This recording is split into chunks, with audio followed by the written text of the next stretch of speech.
Sorry, I was muted. Again, welcome to Arise Startup Challenge. This is actually the first ever Arise Startup Challenge.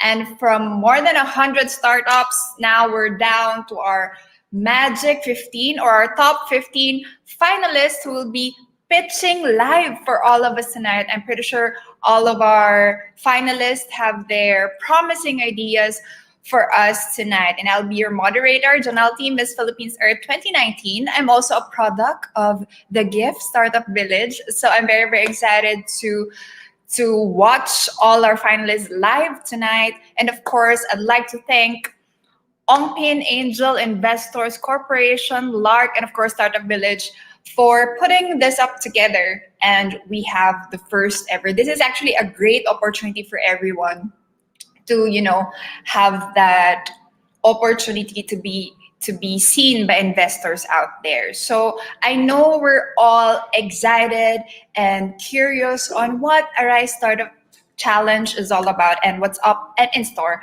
for all of us tonight. So to share with us more about that, let's all welcome the president of Startup Village. Let's all give a round of applause to Mr. Carlo Kalimon.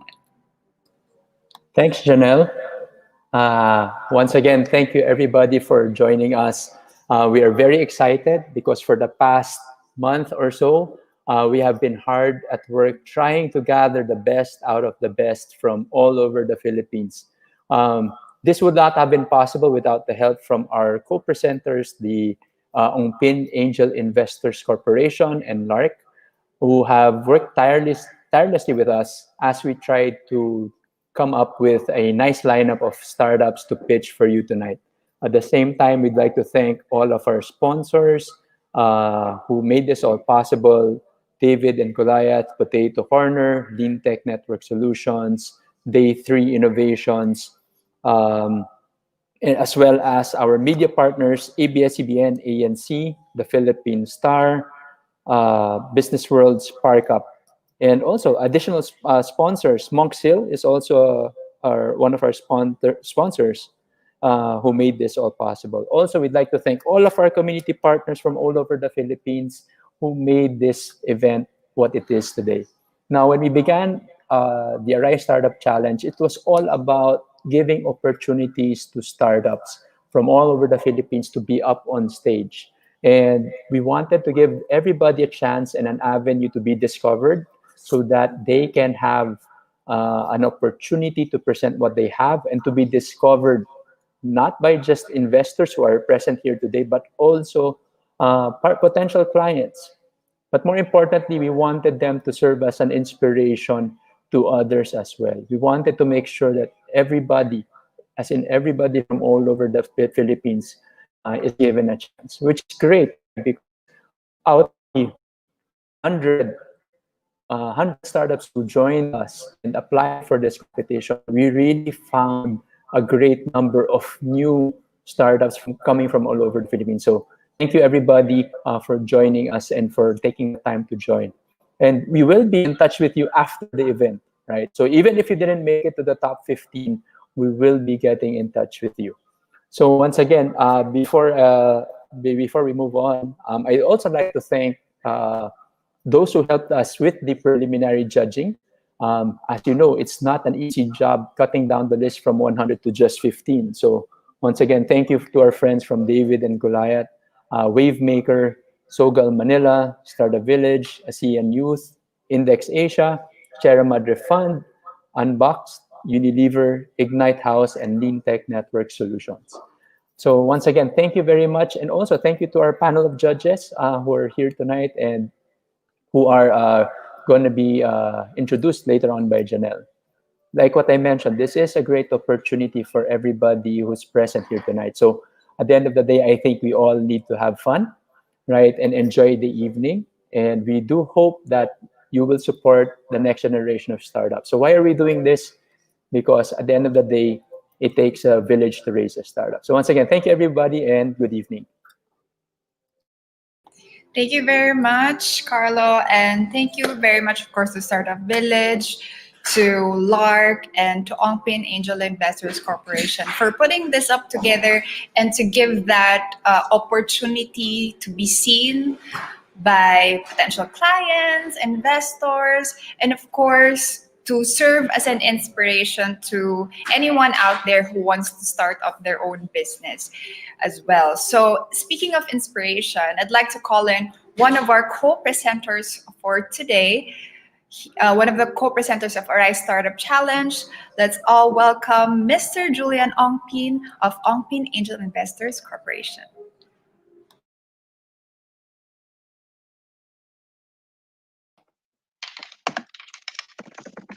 Hey there.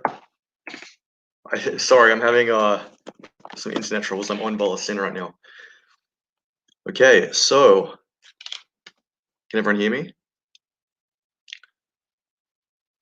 Hello, my name is Julian Ongkin. I'm the president of Ongkin Angel Investors Corporation, and I would like to welcome you all here today to celebrate your progress to this level of the Arise 2020 Startup Competition in collaboration with Startup Village and Lark.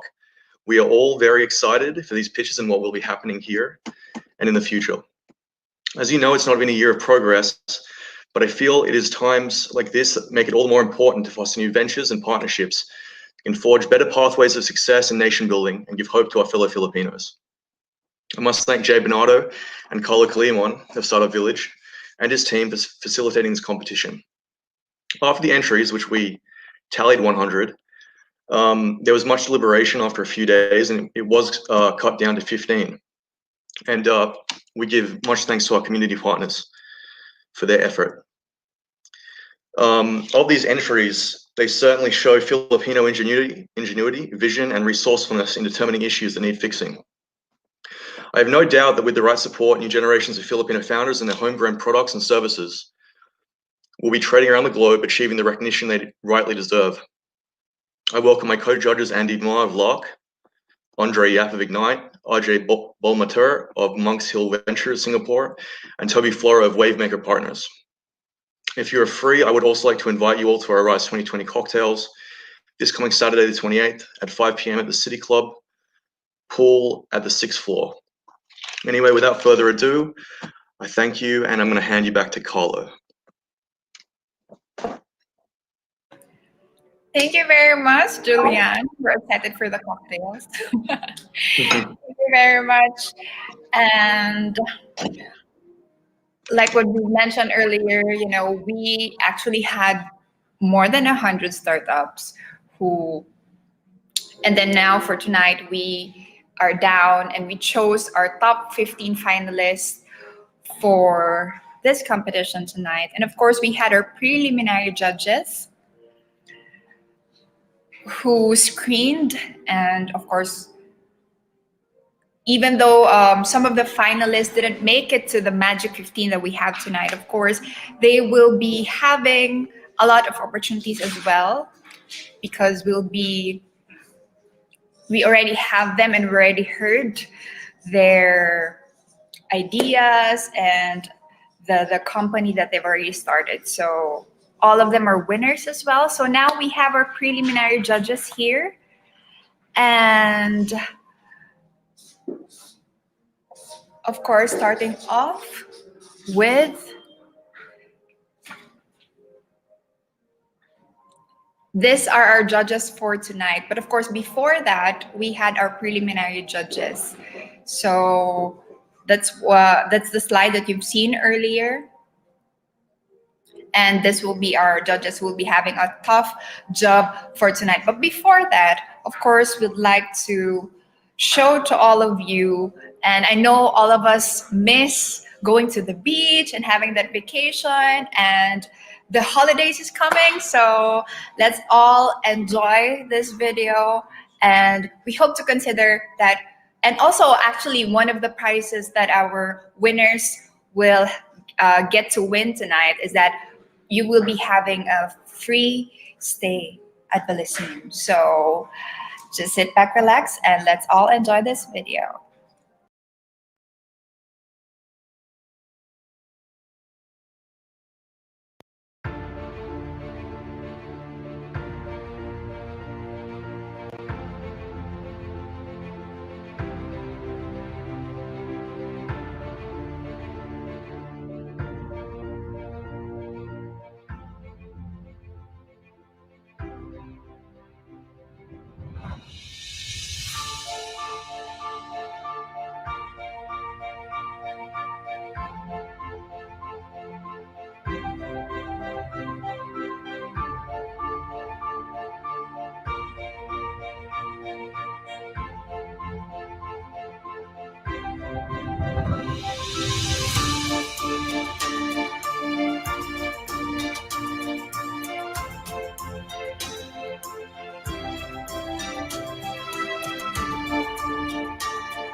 There you go. Actually, I've mentioned earlier that Balisin will be one of the prizes of our winning startups for tonight, and I actually love to be back.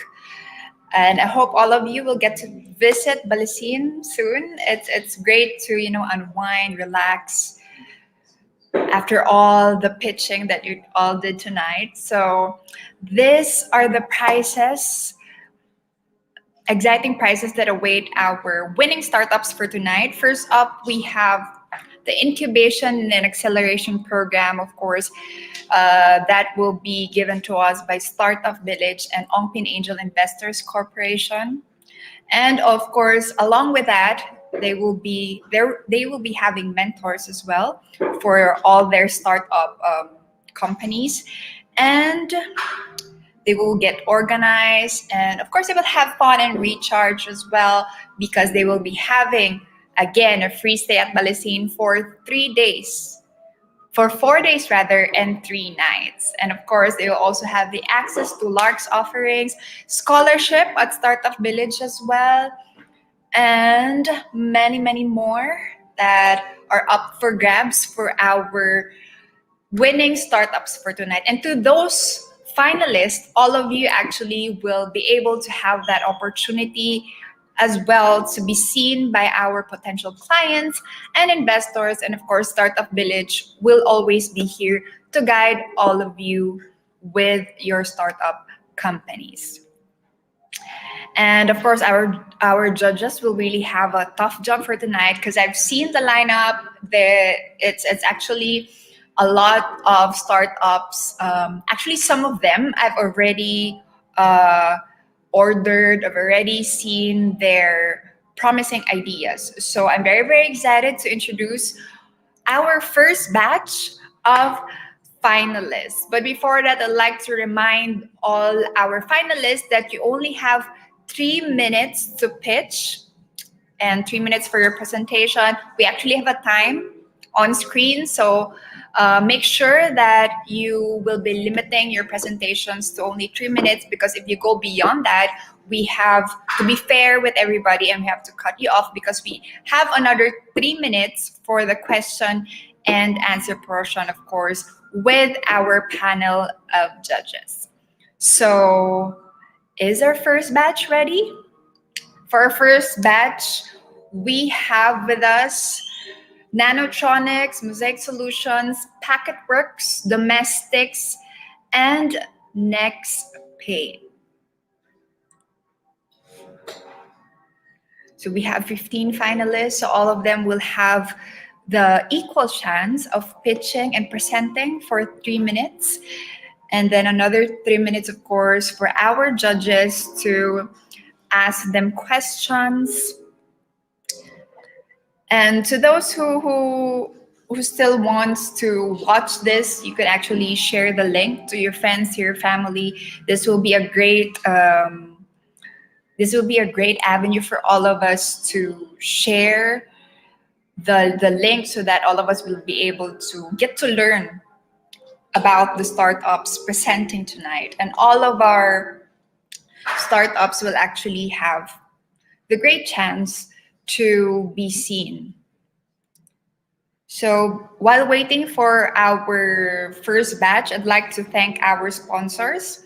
Of course, thank you to our co-presenters for this event, Ongkin Angel Investors Corporation, Lark, and of course, Startup Village. To all our sponsors, thank you, Monk Hills Ventures, Potato Corner, Lintech Network Solutions, Grunstein Construction and Development Corporation, Day 3, and David and Goliath. To our community partners as well, thank you very much, Miriam College, TBI, JCM Manilena, IDEA, Batangas State University, University of Cordilleras Innovation and Nurturing Space, DOST, TechShake, Circular Cities Asia, Field Dev Foundation, Sogal Manila, Ronin Palawan, International Technology Business Incubator, CDO Bytes, Upgrade Mindanao, ASEAN Youth, FEU, Institute of Technology Innovation Entrepreneurship, Ignite House of Innovation, Home of Innovators, Lead with Success, St. Louis University, Baguio City, Convergent Resilience, Technology Business Incubator, Main.ph, and of course, our media partners as well, ABS-CBN News, Business World, Spark Up, and Philippine Star. So thank you very much for all your support. This event wouldn't be possible if not for all your support. So our first startup is ready. So let's all welcome our first startup from Nanotronics. Let's all welcome Dr. Jerome Palaganas.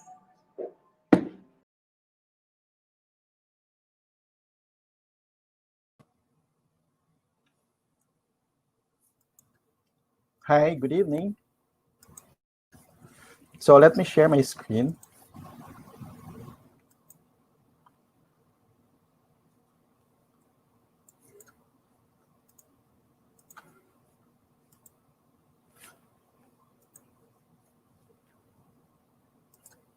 Okay, so good evening, everyone. My name is Dr. Jerome Palaganas, and I will present and I'll talk about Nanotronics and our nanotechnology material solution. Plastic, by the way, it's one of the most useful and versatile material because of its vast industrial application. However, this material, due to its end of life, presents a lot of problem. And did you know that plastic, of course, as a material, when it is not used already, would decompose by 20 years and up to 500 years. Because of this, we have a timber or tree-based packaging as one of the alternative solution, but this is not sustainable because it takes like 10 to 20 years to grow. And because of this, of course, it will actually increase deforestation, which would actually create a lot of detrimental effects. Our solution is that we actually produce material out of indigenous plants, not trees, which is a very tiny but very strong material, which is called nanocellulose crystal. So we derive it from indigenous plants, which is highly renewable and of course abundant, and of course presents a lot of superior properties when added as an additive or a filler. Our value proposition, by the way, so it has a very high aspect ratio relative to the other products in the market out there, and it is also compatible to a lot of materials, including powder, resin, and of course liquid. And of course, we're fully capable to produce end customer application based on requirement. The aspect ratio, of course, of the material, which is the length over the diameter, produces increase in strength, longer ductility, and of course, increase in toughness. So our material has high aspect ratio because of the combination of the material and the process that we use. In terms of the market opportunity, it's very promising out there because it's at least a $1 billion market. And because of sustainability, there's an increase in terms of focus into biodegradable material, which poses, by the way, automotive, composite, as well as packaging material to look into, and of course, focus into biomaterial where our material solution is in place.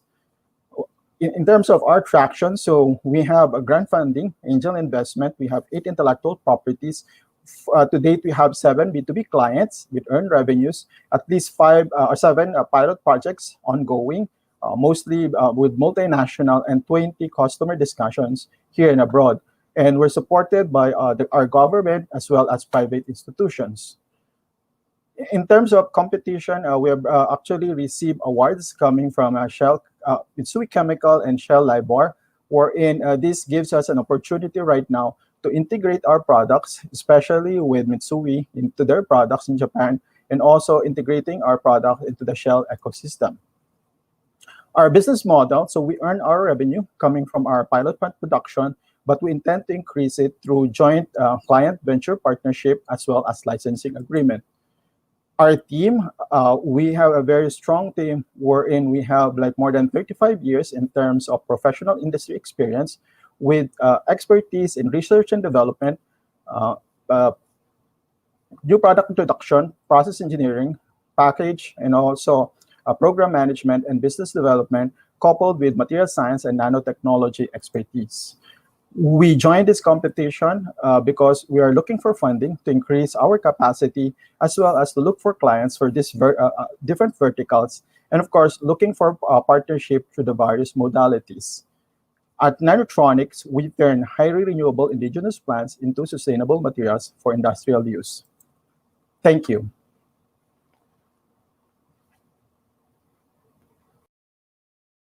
Thank you very much, Dr. Jerome. It's time for our judges to ask their questions for Nanotronics or Dr. Jerome. Anyone from our judges?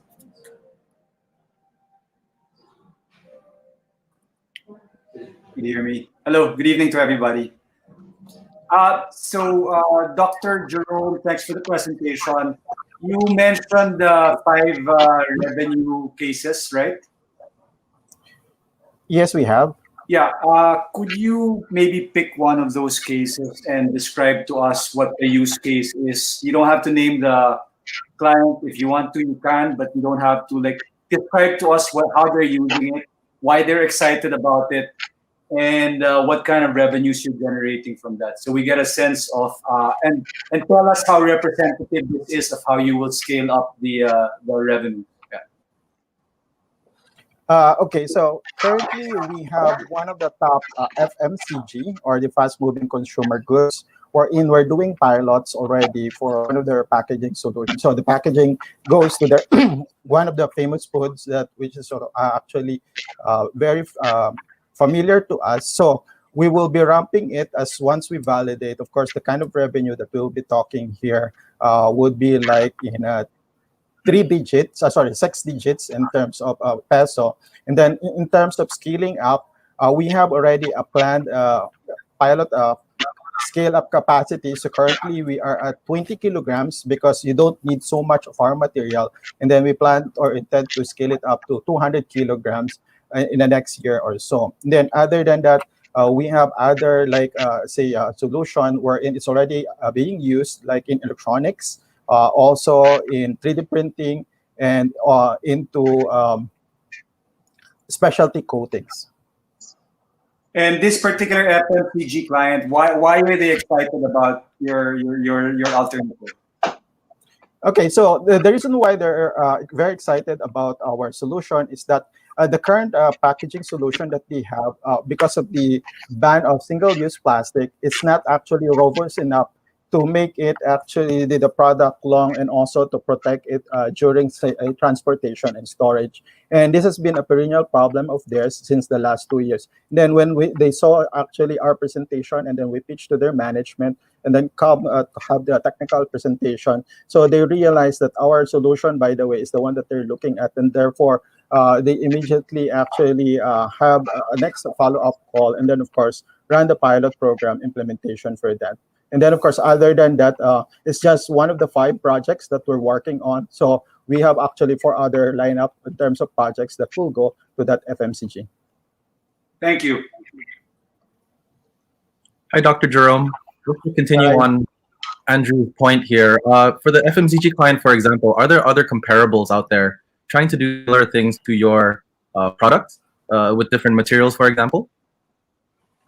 In terms of comparable product, there is none. So the reason why, as I mentioned already to you, they are a multinational company, and of course they have like resources as well as exposure to the current technology out there. The reason why they have this problem like for 2 years ago, and then until now, until we actually have our discussion with them, it is because there is no alternative product, so to speak, today. Thank you. Thank you. Hi, Dr. Jerome. Just one question. Understand that you share a few industry. So are you particularly focusing on Philippine markets, or are you focusing on other outside of Philippines with your product? Okay, thank you for that question. So currently, our initial focus is into the Philippine market, but there's also like a big potential out there because, as I mentioned, we're talking to like more than 20 clients or multinational clients right now, and most of their say operation is not just here in the Philippines, but also in Asia and the US. So there is also an opportunity that we can actually grow more than the Philippines, but in Asia and also in the United States. Gotcha. Thank you. Dr. Palaganos, hi. Hi. I've seen your pitch before, but I would like to ask, at, the MTech makes it biodegradable. To what degree is it biodegradable? Can it be applied to single-use plastics in a large scale? And what is your break even? Um, in terms of using it to say single-use plastic, the rule of thumb there is that you need like a biodegradable material combined with our material so that it is like a complete biodegradable solution. If you use it in a single-use plastic, you increase the bio-based content. But of course, since the majority of the matrix, which is the plastic, by the way, is the one consisting the product, and therefore it is not biodegradable per se. So to answer your question. And then your next question, sorry. And what would be your break-even point for this venture? Okay, so our break-even point right now is that it's actually at 31 kilogram. So since we are already at the pilot plant, and then we look at going into 200 kilogram capacity, so we would like to exceed our break-even at the same time earn our profitability. I see. Okay, thank you.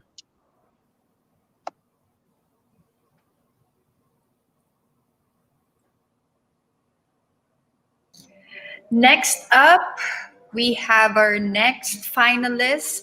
Let's all welcome Mr. Brett Doyle of Mosaic Solutions.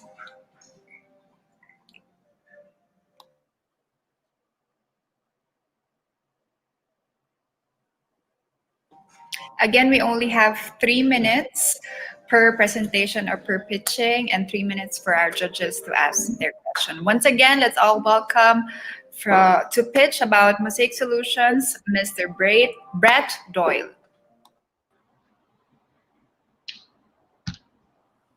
Thank you for having me. Mosaic Solutions is a provider of software solutions and data analytics to the F&B industry. At our core, we help our clients maximize their profits, improve cash flow, and drive operational efficiency.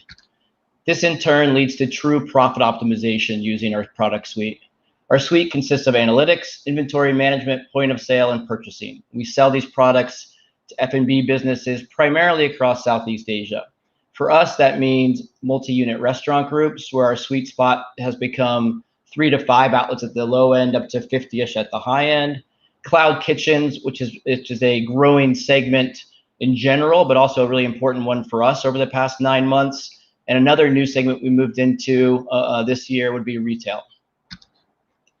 Since launching the business in late 2016, we've really proven out the market opportunity and our ability to access large enterprise clients using our modular offering, while still providing the full integrated suite to SMEs. We've proven out their model with 90+% recurring revenue based on our SaaS model, and the management team has proven itself. I think one thing that differentiates us on a management level is the collective years of experience we have, including experience in leading businesses through downturns such as this and out the other side. The market is large and growing, projected to be $6.5 billion US by 2025, with about half of that in Asia. And what's really driving that here in this region is the move toward cloud-based technology like ourselves. The pain points we're solving for are universal. I've been in this space for over a decade in various geographies. It's the same everywhere. Systems don't communicate, which means people have no view of what's happening and cannot make data-driven decisions. Our product suite solves all of that. Again, analytics, purchasing, point of sale, inventory, all cloud-based, all seamlessly integrated with each other. But just as importantly, we integrate with other people's products as well. Our analytics platform really takes that to the next level. So there we bring in data from various disparate sources, point of sale, ERP, accounting platforms, bring that all together and serve it back to them in easy to use, real-time, holistic view of their operations. These also includes predictive analytics engine for sales and sales forecasting, as well as inventory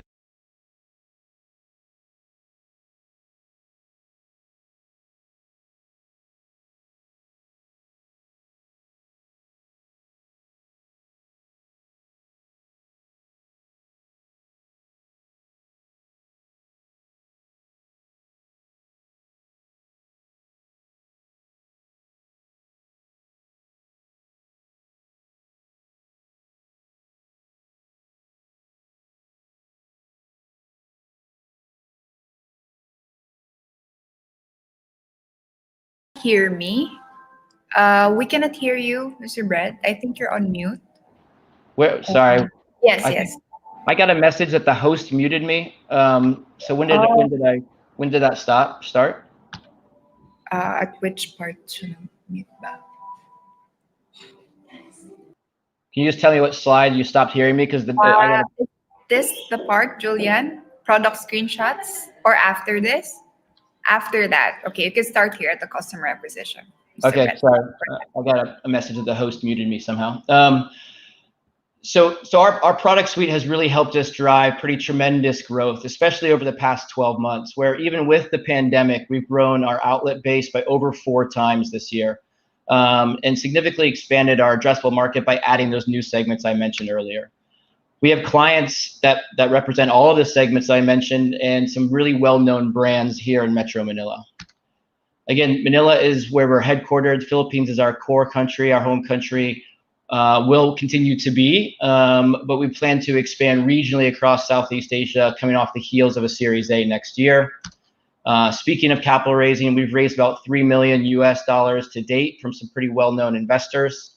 And one last thing to leave you with, the data that we're capturing is incredibly valuable, and we are looking to monetize that in a number of ways. One of which is talking to the big brands around buying access to this last mile customer data, and the other, which we're already in progress with, is partnering with fintech and lending platforms to utilize our data to make better credit scoring decisions. So with that, I'll stop and answer questions.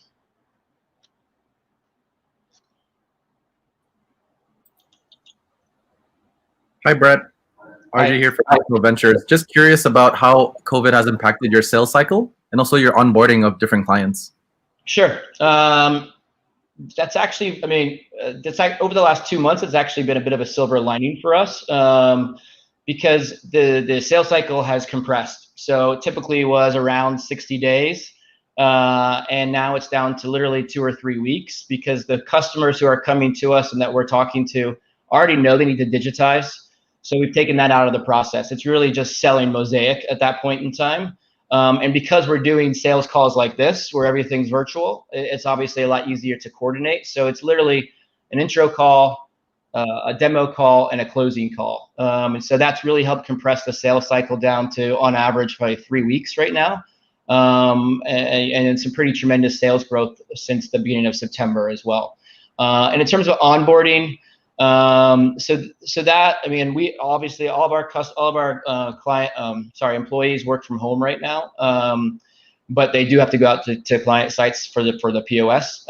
So that hasn't really been impacted because we just, again, started onboarding again in September, really. But that's something that we really focus on, and we're putting the silver lining for us of that slow period between March and late August was that we put a lot of work on the development side to help streamline onboarding, and then on the process and procedure side as well, so that we're trying to take onboarding down from 60 days for a sort of meaningfully sized client down to 30 days or less. And right now we could do it, our last few clients were kind of 18 to 25 business days. So we're making some really good progress, but obviously I want to continue that because the sooner we get them to monthly billing, the better.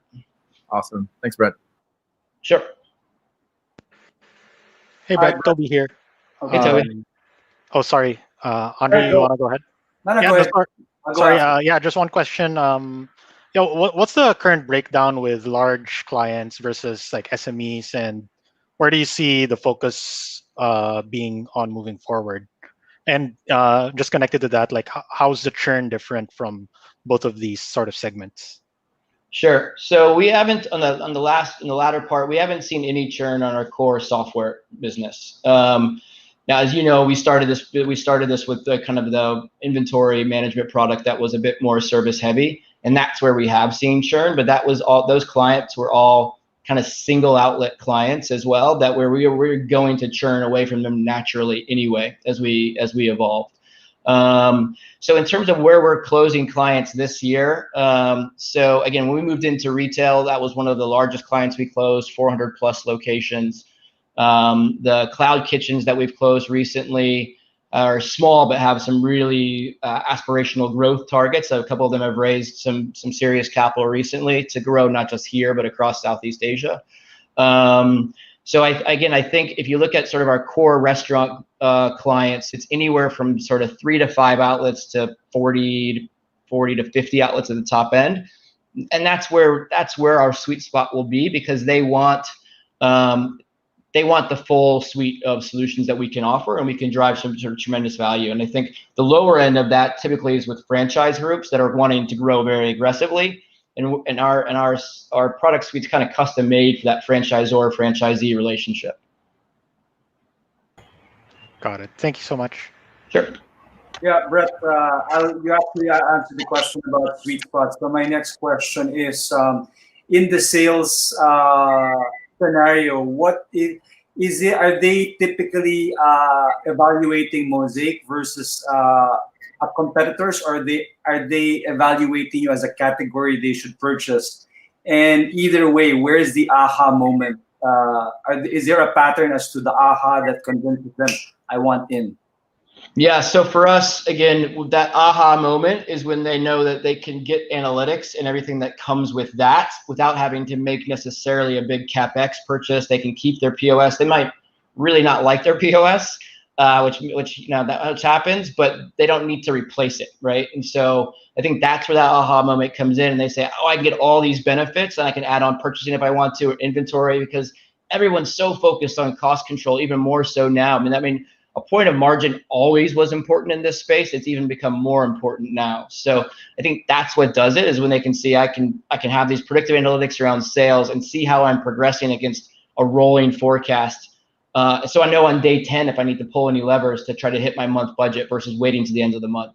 So it's those kinds of things around analytics that really get people.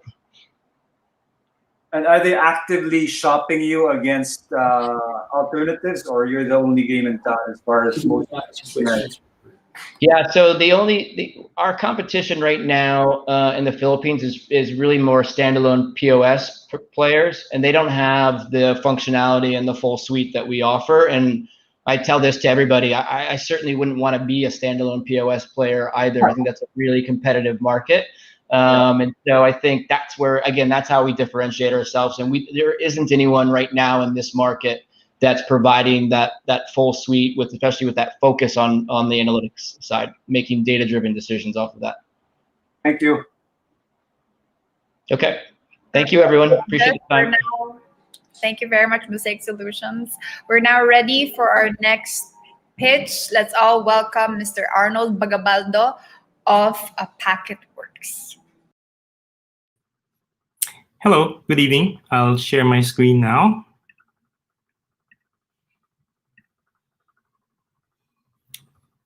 Okay. Yes, Packetworks is the telco for things. Things, or Internet of Things, or IoT for short, is the next evolution of the Internet, fueling digital transformation, AI, analytics, and automation. But there's no easy way and scalable way of connecting IoT devices and collecting data from the cloud. Existing solutions have short battery life, complex, and expensive. Packetworks enable partners to leverage the power of IoT. We accomplish this by removing the complexity and doing the heavy lifting to deliver data to their platforms and solutions. We design and develop low-power devices, and we connect these same devices using our own wireless network. These two are necessary for the IoT value cycle to work. Data from devices fuels analytics and AI, which in turn reduces cost, increases productivity, and allows companies to offer new products and services. Imagine IoT devices running on batteries for 5+ years, wirelessly sending data continuously and securely over long distances. It opens up a lot of possibilities. Use cases in enterprises, agriculture, smart cities, logistics, and utilities are all possible. And it's a reality now. Packetworks has developed so far 30 devices, unique devices. We own the IP on these devices, and we connect them using our own wireless network. In the next 5 years, Philippines is projected to have 129 million connected devices. This represents 12.9 billion in terms of revenue. Our top 5 clients alone in various stages of implementation represents 918 million in potential revenue over the next five years. And this represents 47% to date, 47% of our 5-year projection. Our major clients are telcos and utility companies with access to large customer base. We currently make money on device sales and connectivity subscription, but we also plan to evolve into a solution as a service company and later on provide sensor as a service and data as a service. Packetworks currently doesn't have direct competitors. There are products that are analogous to our services, but with various shortcomings. I'm heading the team along with 2 other people, CK and Raisa Orbon. We are supported with 21 employees. 11 of them are engineers, 8 of which are in R&D. We aim to make the Philippines the next IoT capital of the world, if not at least a destination for IoT solutions in Asia-Pacific region. Thank you. Thank you very much. And it's now time for our judges to ask the questions to Mr. Arnold. Hi, Arnold. I'll just jump in quickly. Hi. So really interesting. I think it's a great idea. Just wanted to clarify something. So you've developed the devices, you own the IP, and Yes. you are selling these to companies, and you're tailoring as software solutions to them, or in each case, or you're and you're aiming to go into a more like into your proprietary software and then make that standard across the board. Sure. Right. So right now it's by the company. Sure. There's 2 approaches in this business. One is you go specific to a specific use case, and another one is to go broad. So what we're doing is we're positioning ourselves as the enabler for IoT. So we take care of the devices and also the network connectivity, and let our partners handle the platforms. Right. We figured that the devices and network connectivity is the hardest part to tackle. That's why hard tech is hard, and more so a telco approach. But with how we're doing things, we've got this managed. So we make it easy for our partners to come up with productized solutions that they can offer to the large customer base, thereby shortening the product development time. Right. Got it. Thank you. Thanks, Arnold. Hi, Mr. Arnold. So if I'm hearing you right, you're actually managing you would like to manage the devices and have the platform, the IoT, the connectivity of the platform managed by partners. So for example, the SaaS by the partners, Yes. you will be managing the devices. The devices. That's interesting. Yeah. So in terms of maintenance, the logistics side, because you'll be deploying all this countrywide, and in terms of scalability would be my question, right? So if you are going to deploy this overseas, and what would be your what are the risk or challenge that you'll be anticipating? Sure. First and foremost, we're Philippines focused right now because the network, different countries have different telco regulations. So we're focused on the Philippines. Secondly, we manufacture the devices, develop and design the devices and manufacture them and connect them using our network. But we sell these, currently we sell this to our clients, and they're the ones who install it at the sites. So we don't go out and install these devices. We sell this to our partners and system integrators, and they're the ones who go out and deploy this. In terms of managing risks, right now we actually have capabilities of manufacturing this in-house. So we have our own pick and place machine. We have our own reflow oven, so that this is how we can achieve a 45 to 60 day turnaround time in terms of designing devices from concept to actual production quantity. We can produce 200 devices an hour in our facility. So this allows us to be flexible in terms of how we develop and deliver devices to our clients. and remove the risk of taking inventory. At an early stage of any technology, you're not sure of what your clients require. It might change from a client to client. So instead of risking our investment in terms of keeping in inventory, we produce just in time. Got it. Yeah, thanks a lot. Welcome. Thank you very much, Mr. Arnold Bagabaldo of Packetworks. Next up, we have Mr. Ralph Quazon of Domestics.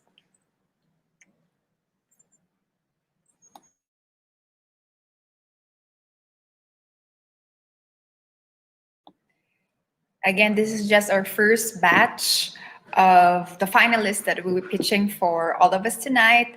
So again, let's all welcome to pitch for Domestics. We have Mr. Ralph Quazon.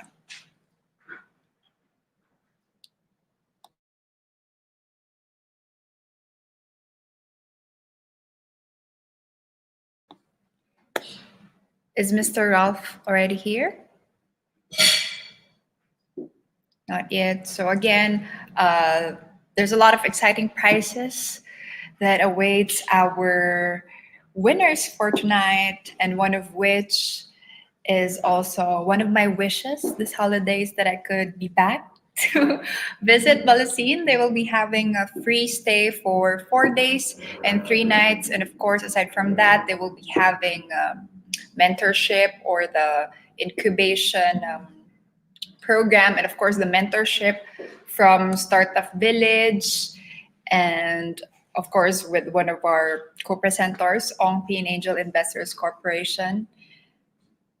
And of course, Lark will be helping us also with mentoring and all the benefits or perks that our winners could win for tonight. And for the rest of the finalists, don't you fret, don't you worry, because all of you are winners already. You are having a once-in-a-lifetime chance to be seen here, to be seen out there by potential clients, by potential investors as well. So we are actually very, very grateful to learn so much from all your promising ideas. And we are actually always here to, of course, guide you and to help you out. And thank you also for serving as an inspiration to all the other startups out there. So just like what's written in the background, do what you love and love what you do. So we're just at the first batch of the startup companies who will pitch for all of us tonight. And again, all of them will be having 3 minutes to share their presentation. And of course, our judges after that will open the floor for their questions once again. So Domestics is ready. Once again, let's all welcome Mr. Ralph Quazon to present all about Domestics. Good evening, everyone. Let me just share my screen. So according to a recent study, the evacuation center to population ratios of each of the 16 cities and 1 municipality of Metro Manila are in the range of 3,000 to 81,000 persons per evacuation center. It is clear that we need more space to house evacuees and prevent overcrowding in evacuation centers. Adequate space is necessary in order to properly implement physical distancing and prevent a possible COVID-19 outbreak. To address this problem with space, we came up with Domestics, an easily deployable temporary shelter that can be installed anywhere, be it outdoor or indoor. Domestics provides a comfortable dwelling for a family of 4 to 5 individuals, and it can be transformed into pod-like isolation units that are useful during pandemics. The framework of Domestics is made from single-use plastic waste, making it more environmentally sustainable and more economical than conventional temporary shelters. Our novel formulation utilizes low-value plastics like sachets and throwaway packaging that would otherwise be incinerated or dumped in landfills. Compared to other shelters, Domestics last twice as long and has better disaster resilience due to its unique shape. Strong winds during typhoons produce negative air pressure, when they hit the eaves of conventional shelters. This pressure can be strong enough to destroy roofs and leave the occupants exposed. The aerodynamic shape of a geodesic dome and the absence of eaves and other suction elements prevent the production of negative air pressure, giving domes better resistance against winds from all directions. Now let's talk a little bit about our business model. Plastic waste, which is the raw material for domestics, will be collected by our community and collection partners. These plastics will be transformed into plastic lumber struts by our production partner, the Plastic Flamingo. All components will then be assembled at our own facility and will be distributed to NGOs and LGUs all over the country. Our intended primary beneficiaries are populations affected by unprecedented disasters. We aim to penetrate this market by partnering with LGUs and NGOs based in Metro Manila and then slowly expanding to NGOs and LGUs in the rest of the country.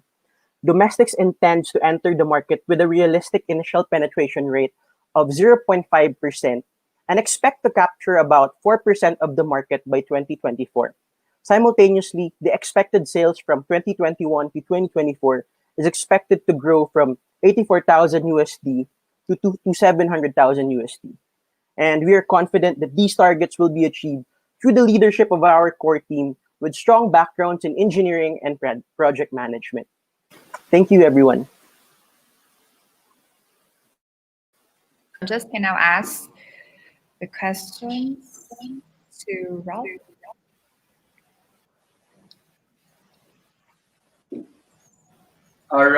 Ralph, Andre here. Thank you. What is the current? What's your traction, if anything? What's the kind of usage that you have as of now? So now we already have a manufacturing partner. The biggest challenge that we had before is we don't have the right equipment to produce our product. What we have is a formulation, but we don't have the equipment. Yeah, sorry. In terms of on the market side, who are the actual users? So our target users are evacuees, but we work closely with NGOs and LGUs since they're the ones who have the financial capability to acquire our product. So basically, currently you don't have any users of any significance yet. Yep.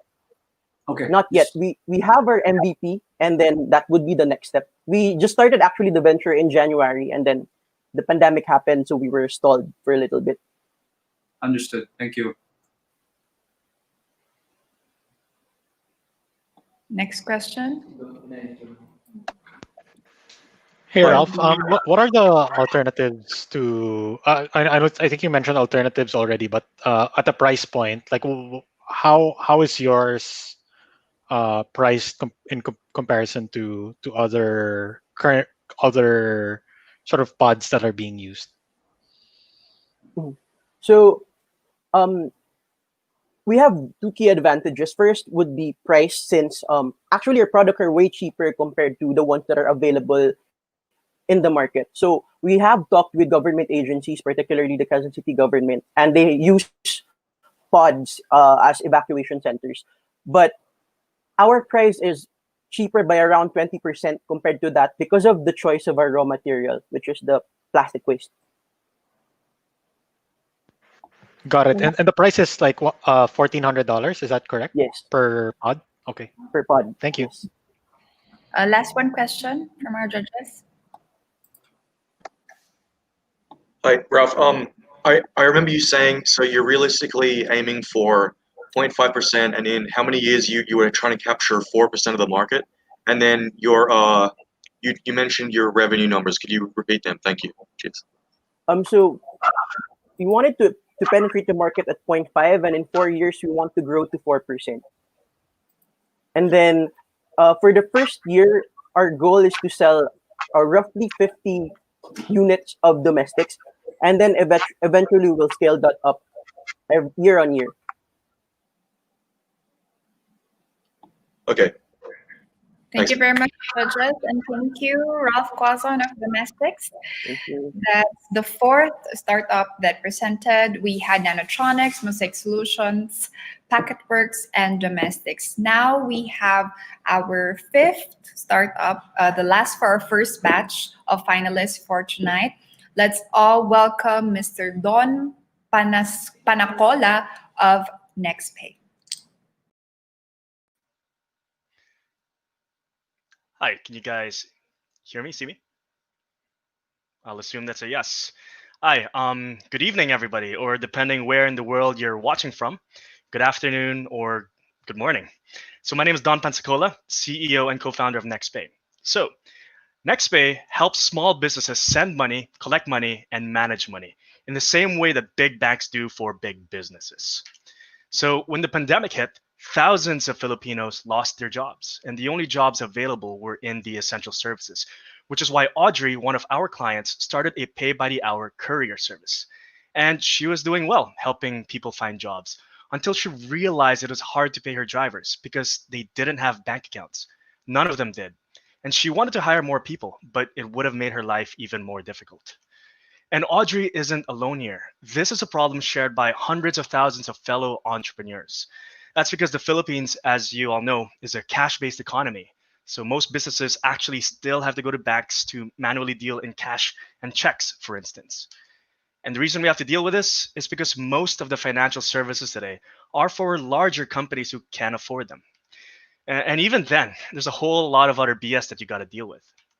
So small businesses like Unto Wellness Cafeteria are the backbone of our economy. So why are they still tremendously underserved financially?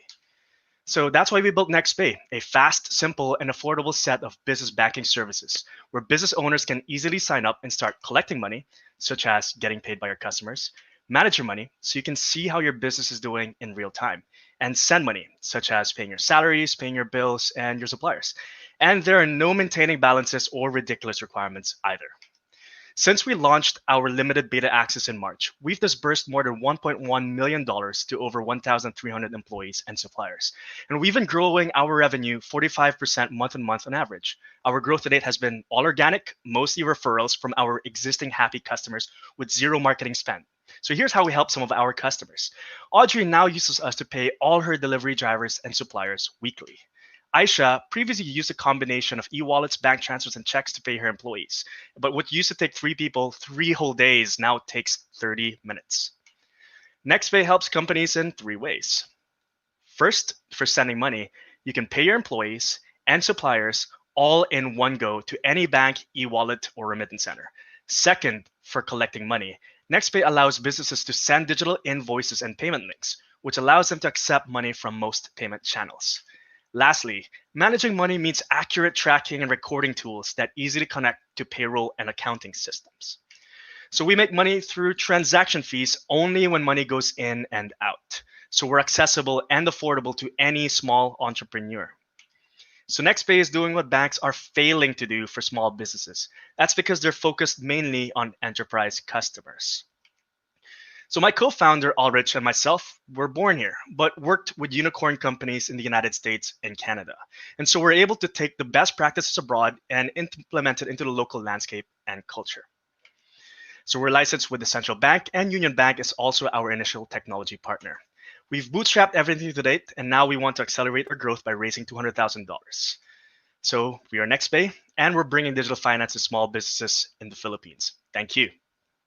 Thank you very much, Don. Now our judges can ask some questions. Who wants to start? Don, Andre Yap here from Ignite. Hi, Andre. What's the typical point of friction for your small business customers? Also, if you could address what the sales cycle and what the sales conversation sounds like or looks like. Okay, sure. So right now, to date, we have our disbursement service, and we're launching our invoicing by the end of this month. So if we have to take the disbursement service, this alone is solving a big problem that many of our customers have. So for instance, one of our customers, prior to the pandemic, would disburse salaries all over the Philippines, and a large part of it was using Palawan Express. But because of the pandemic, that wasn't Palawan Express, by the way, is a remittance center. So they had to actually take cash to a branch in person and disperse the money there. So not only was that expensive, but that was also not possible because of the lockdowns. Besides that, they were also using different banks to pay their employees. So it was a split process, and now with Nexpay, it's consolidated into one, and it's all online, and we're able to pay their employees directly. Second, we also have customers who are using us to pay their suppliers, and this is a big thing because today, when you pay your suppliers without Nexpay, you typically would need to use a check or actually go to a bank in person to deposit the payments. And one of our customers, one of our largest customers, is a catering company, and she has a ton of suppliers that she pays weekly. So you can see how unscalable and sustainable that old process was. But with us, just in one go, you can pay all your suppliers immediately and instantly and easily. If we were to look at the invoicing, I think that's also worth mentioning because right now as a small business, if you were to collect funds from your customers, the process is also convoluted, whether it be requiring your customers to deposit money in a bank and then getting them to take a photo and sending you the picture as a proof of payment. Those are the things that small businesses have to deal with, whereas large companies, they can afford integrating with payment gateways, setting that up, and all those other things that small businesses don't have access to.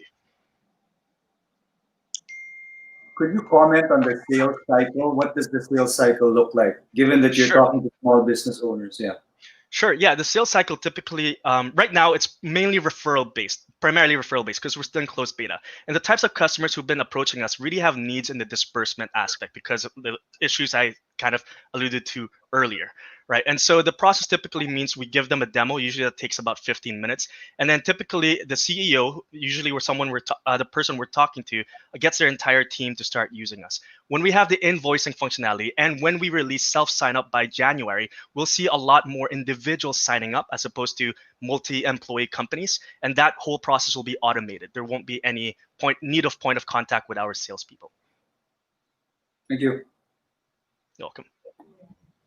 Thank you very much, Mr. Don Pansacola of Nexpay, and thank you also to our judges. There you have it. That's the first batch. That's just the first batch of our 15 finalists pitching for tonight. So we had Nanotronics, Mosaic Solutions, Packetworks, Domestics, and Nexpay. So before we proceed to our second batch of startups, let's hear a few words of inspiration from one of our co-presenters for tonight. Let's all welcome Mr. Andin Ma of Lark.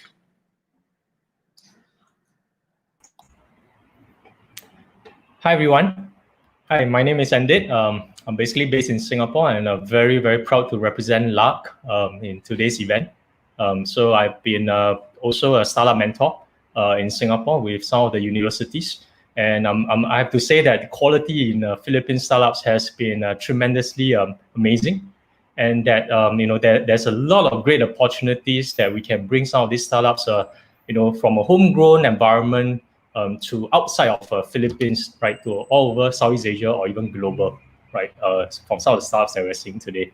So again, representing Lark actually helps, to provide some of these startups, right, a tool, right, in the future of work. So what we are saying here is Lark being the future of work tool will be able to help to grow together with the company.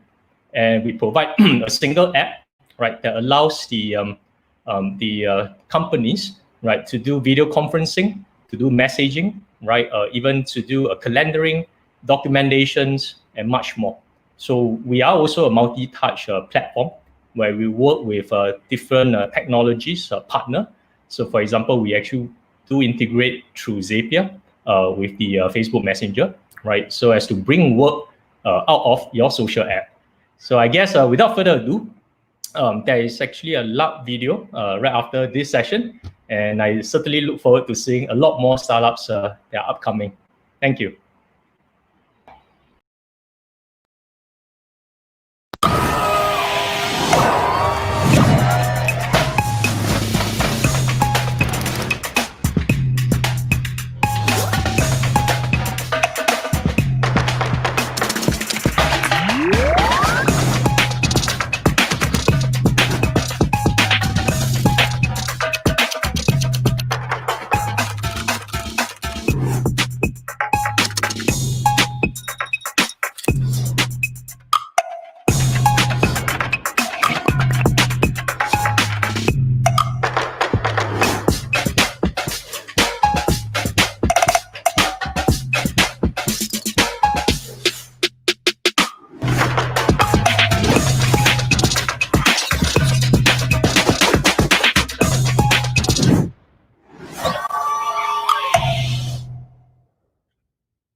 much, there you have it. Thank you very much, Mr. Andidma, and of course, Lark. We're now ready for the second batch of our startup pitching. Let's now welcome Mr. Orlando Palompon of Salmeds.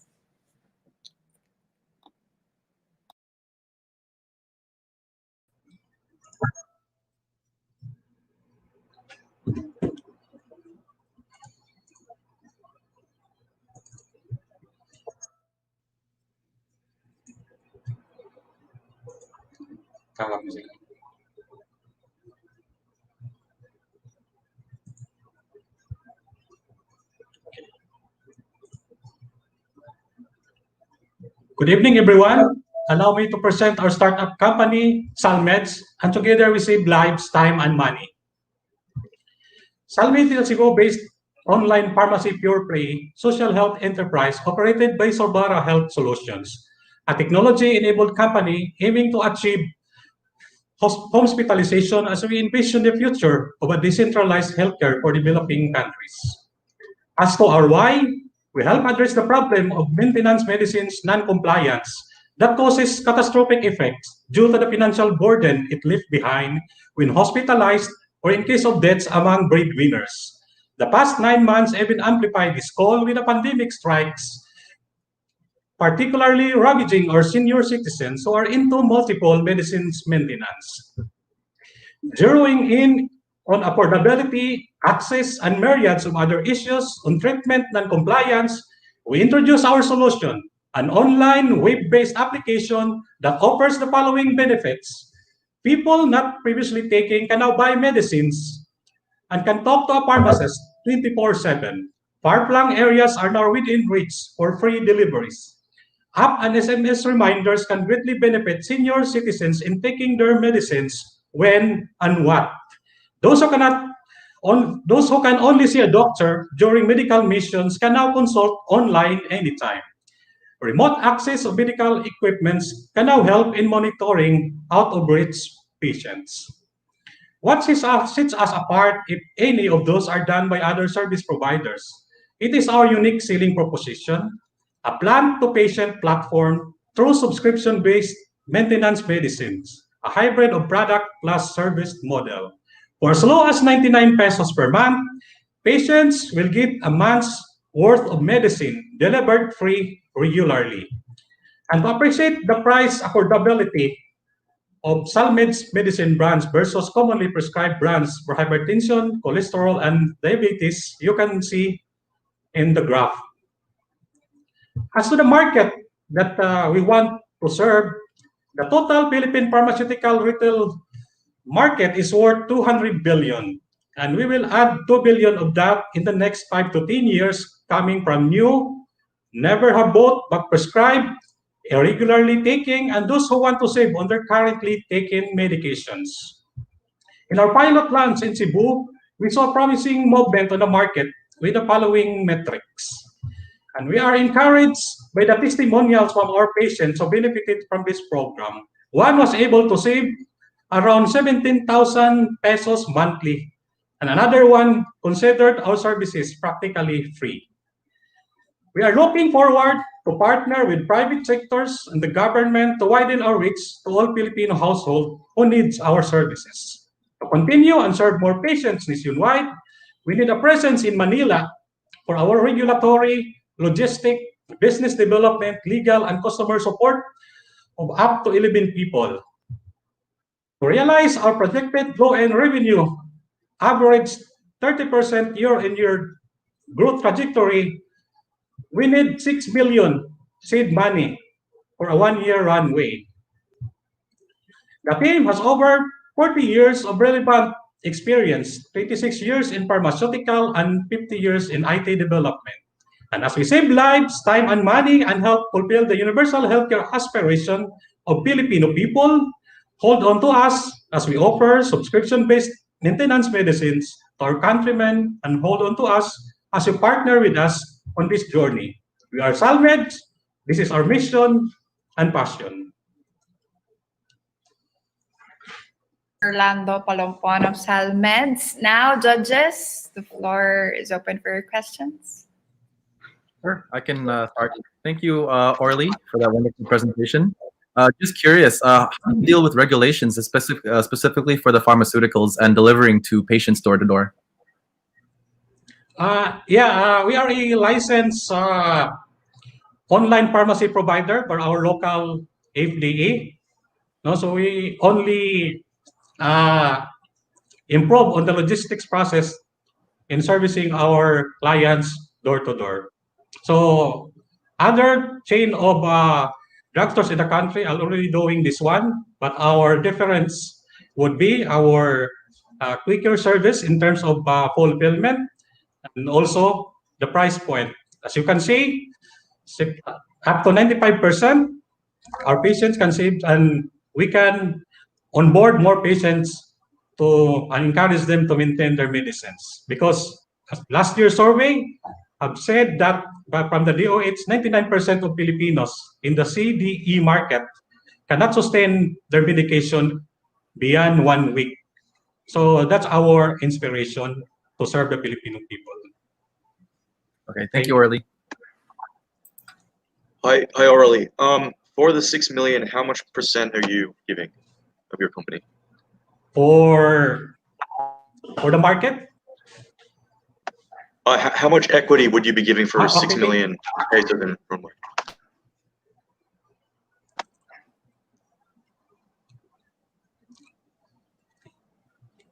Uh, 40%. Thank you. Noted. Thank you. Thank you. Orly, how many customers do you have, and what's the retention rate?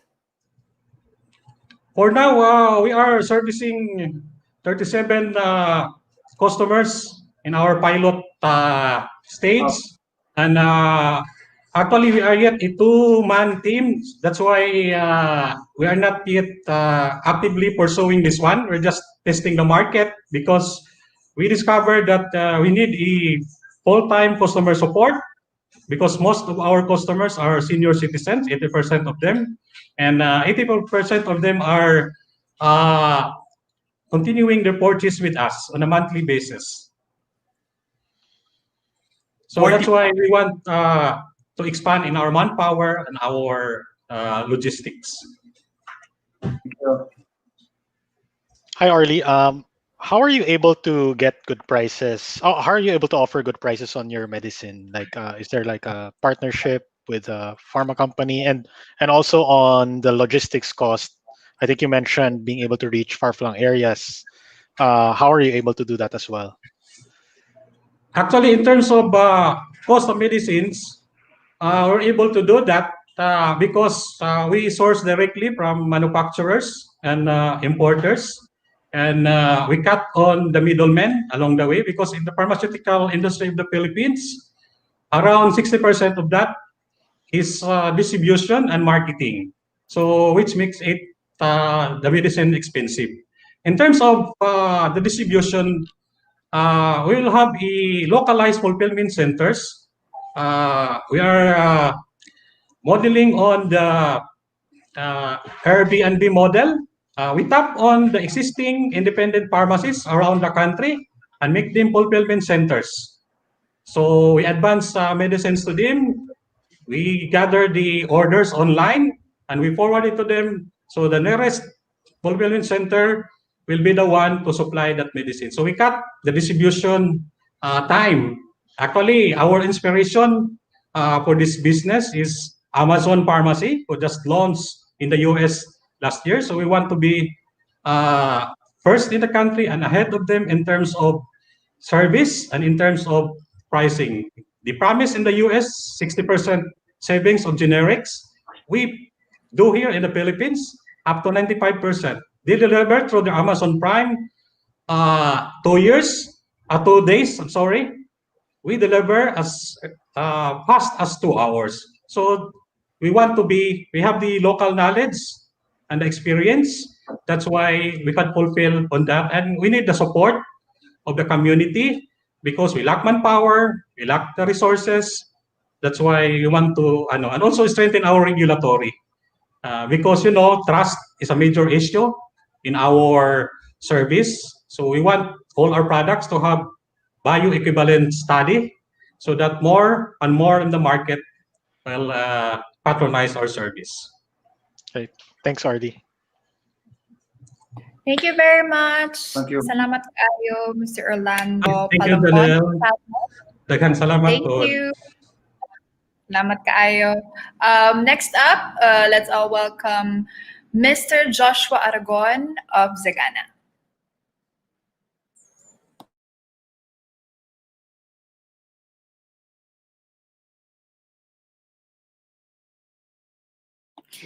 Again, we are now on the second batch of our startups who will be pitching for all of us tonight, and we have 15 finalists. And again, I'd like to thank our co-presenters for making this event possible. Of course, Startup Village, Ongkin Angel Investors Corporation, and Lark as well. So far, we had around 6 startup companies pitching up their ideas, and we'll be having more. And I'm very, very excited who will win tonight. But of course, all of them already winners. So the winners in terms of opportunities that will be opening up for all of them, and of course potential clients and investors will be seeing their presentation. So I really wish all of them the best of all the companies or all the ideas that they have presented for tonight. And again, we would like to thank our sponsors for making this event possible: Mosaic Hill Ventures, Potato Corner, Lintech Network Solutions, Grunstein Construction and Development Corporation, Day 3, David, and Goliath. And we'll continue to thank our sponsors later because Zagana is now ready to present. So the floor is yours. Once again, let's welcome Mr. Joshua Aragon of Zagana.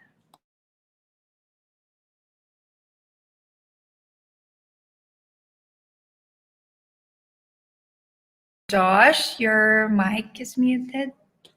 Nakamute po kayo.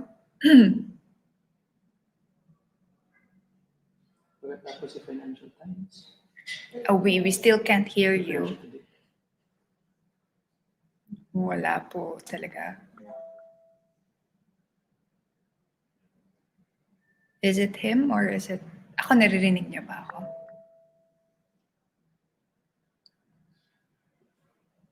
Wala. We can't hear him. Okay. RJ can hear Joshua. So it's okay. So he can go on. You guys can hear Joshua. We can't hear. The others can't hear him. So I think we have problem with the audio. But you can hear me. It's just Josh na hindi nyo marinig. They can't hear him. Or we can't hear you, Josh. I think it's sa audio niya yung may problem.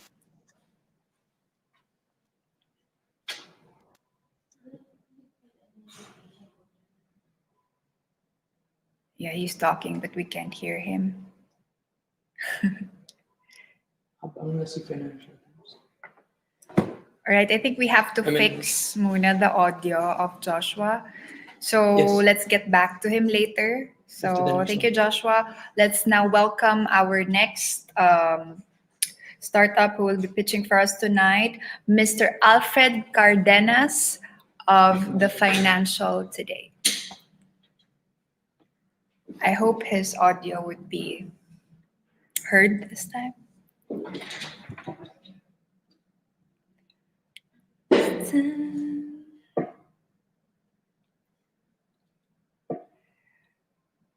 Is Mr. Alfred already here?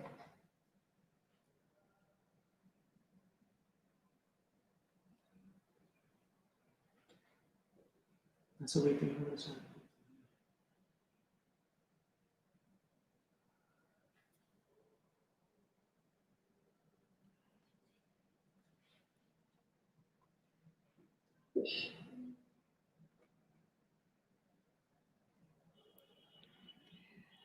Again, I'd like to Okay, this is actually the second batch of startups that we're pitching for us tonight. Salmeds, Zagana, of course, Financial Today, Unawa, and Agrabah Ventures.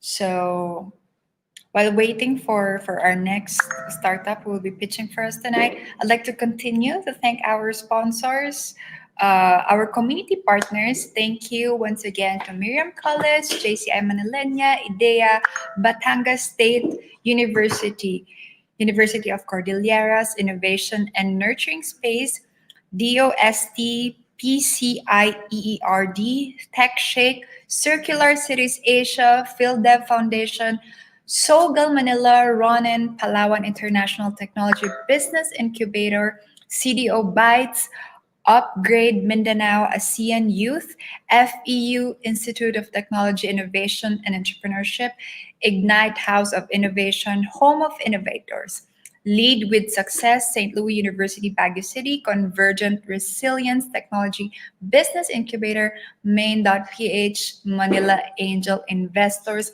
Network. And of course, to our media partners, thank you very much, ABS-CBN News, Business World, Spark Up, and Philippine Star.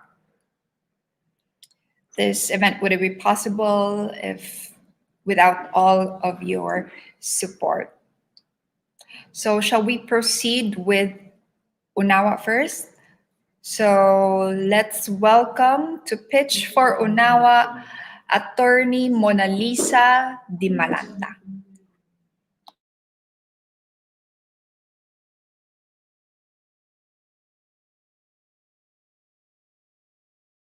Please unmute your microphone. Mona, paki-unmute po ng mic nyo. Naka-mute po kayo. There. Yes. Sorry about that.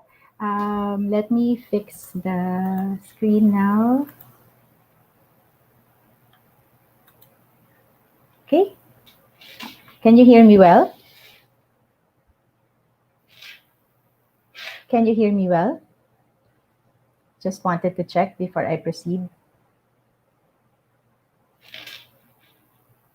Hello?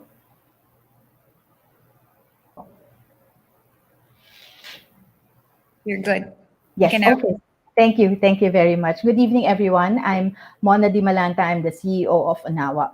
We are a pioneering RegTech in the country, forged by legal and digital transformation experts, and already with a wide network in government and private sector.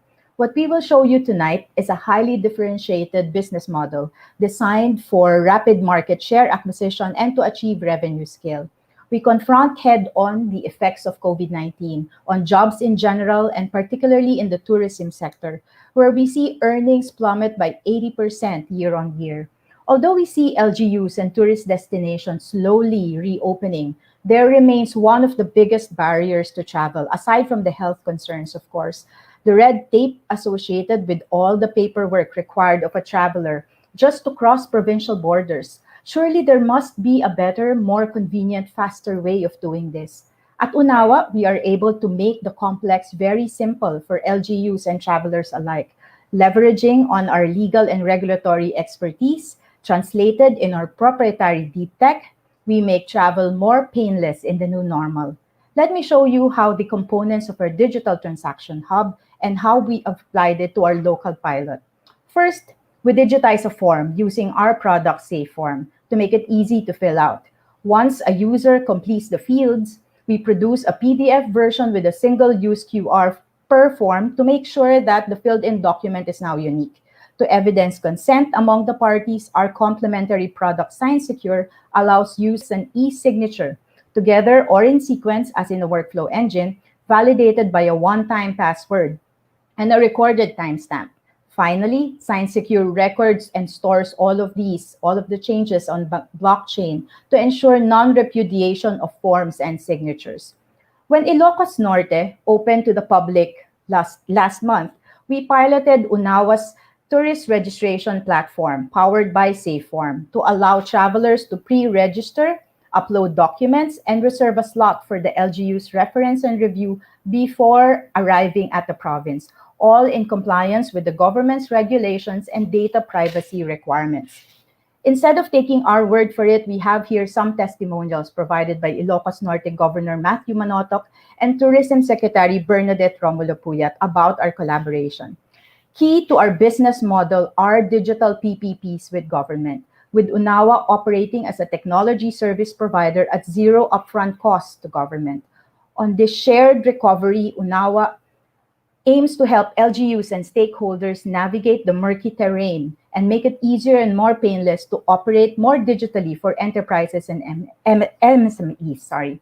We have a committed leadership team of experts in law, regulation, and digital transformation, and we invite you to join us in this journey of rising together and creating a better normal. Thank you and good evening.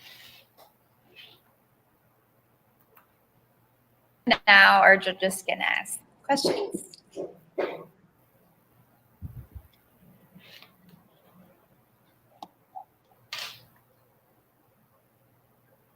I'll go. Mona, nice flow. Thank you. Let's say that none of us here are excited about the long-term prospects of pandemic relief. Can you reimagine what else we could get excited about with what you're doing? Definitely. In fact, the transaction hub that I described earlier, we first conceptualized it before the pandemic hit. We were supposed to launch our product the day that the lockdown was announced, actually, in Metro Manila. So this was meant for something else. We just pivoted because we saw that the need for something like this is more critical in order to address the pandemic and to restart the recovery efforts of various sectors, including, I think, the most hit sector is the tourism sector. We were planning to do this as a corporate registration platform so that we can automate and digitize corporate registration. So that was the first thing that we were thinking of, actually.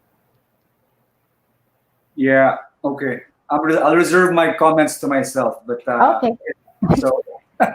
Hi, Mona. We can take it up offline. Hello. Yes.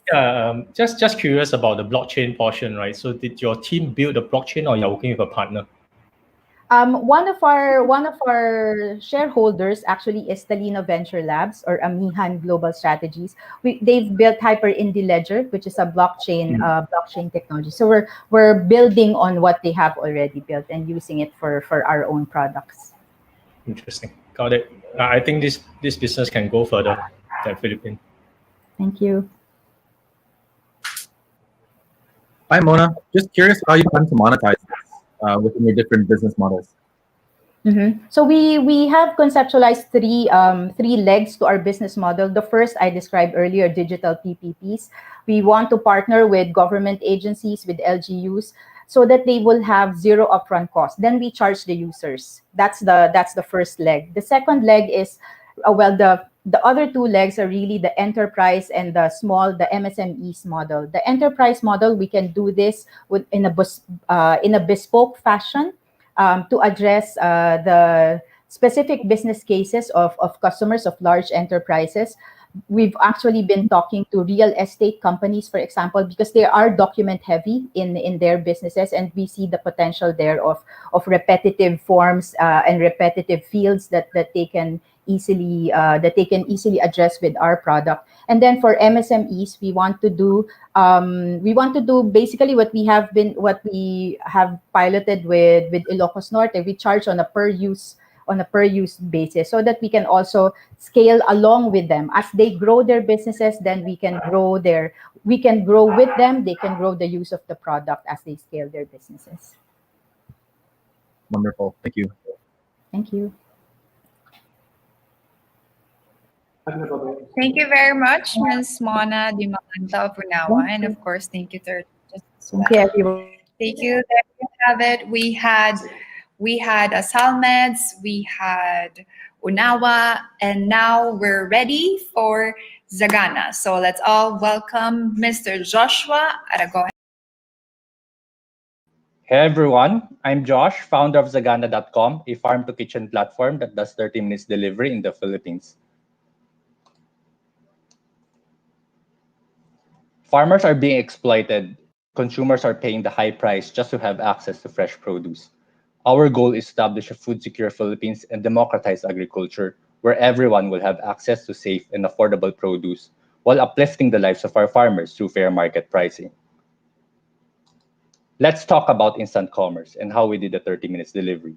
The value chain starts by helping our group of farmers, fishermen, and livestock growers. The produce are shipped to our consolidation hubs where they are sorted and cleaned, ready to be shipped to our micro-fulfillment centers.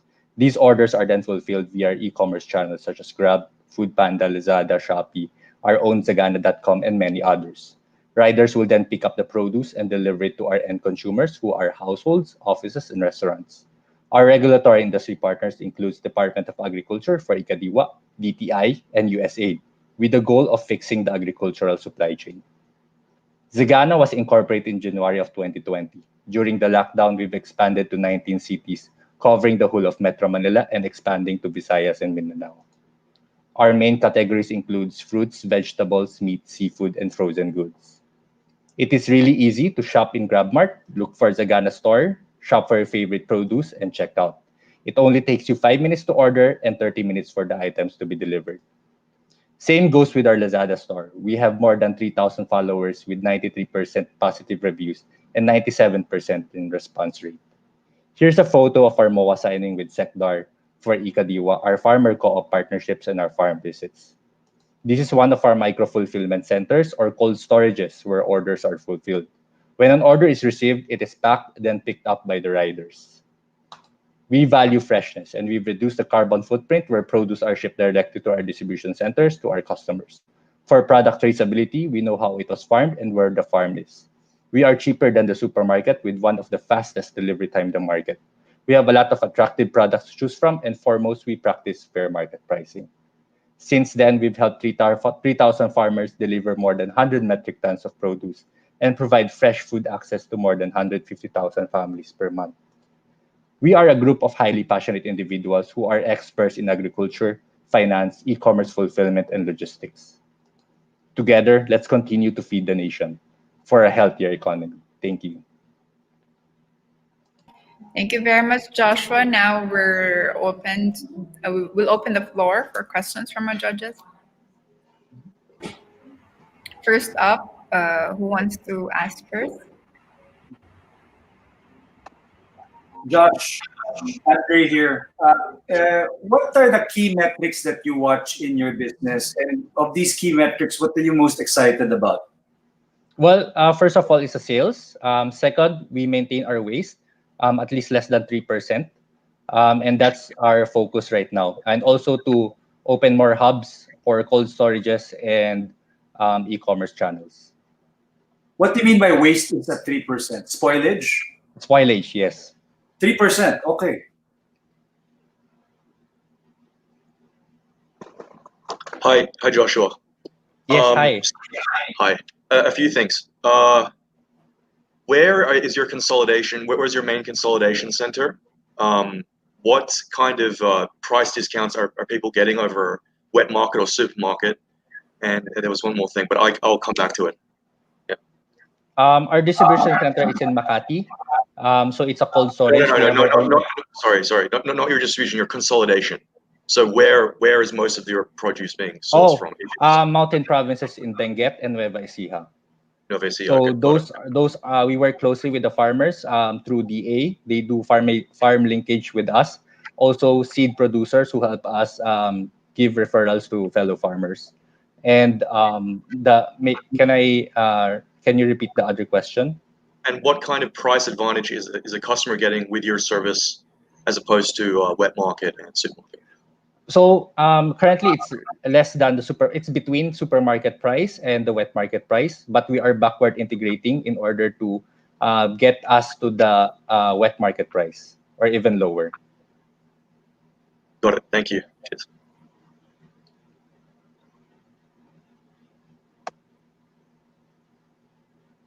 No more questions? All right. Thank you very much, Joshua Aragon of Zagana.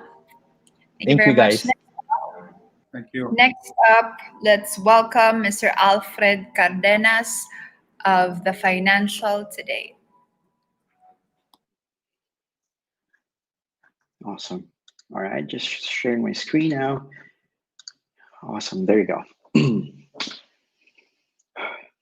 As a founder and investor, I rely on business and financial news. I personally experience two issues that the industry has today.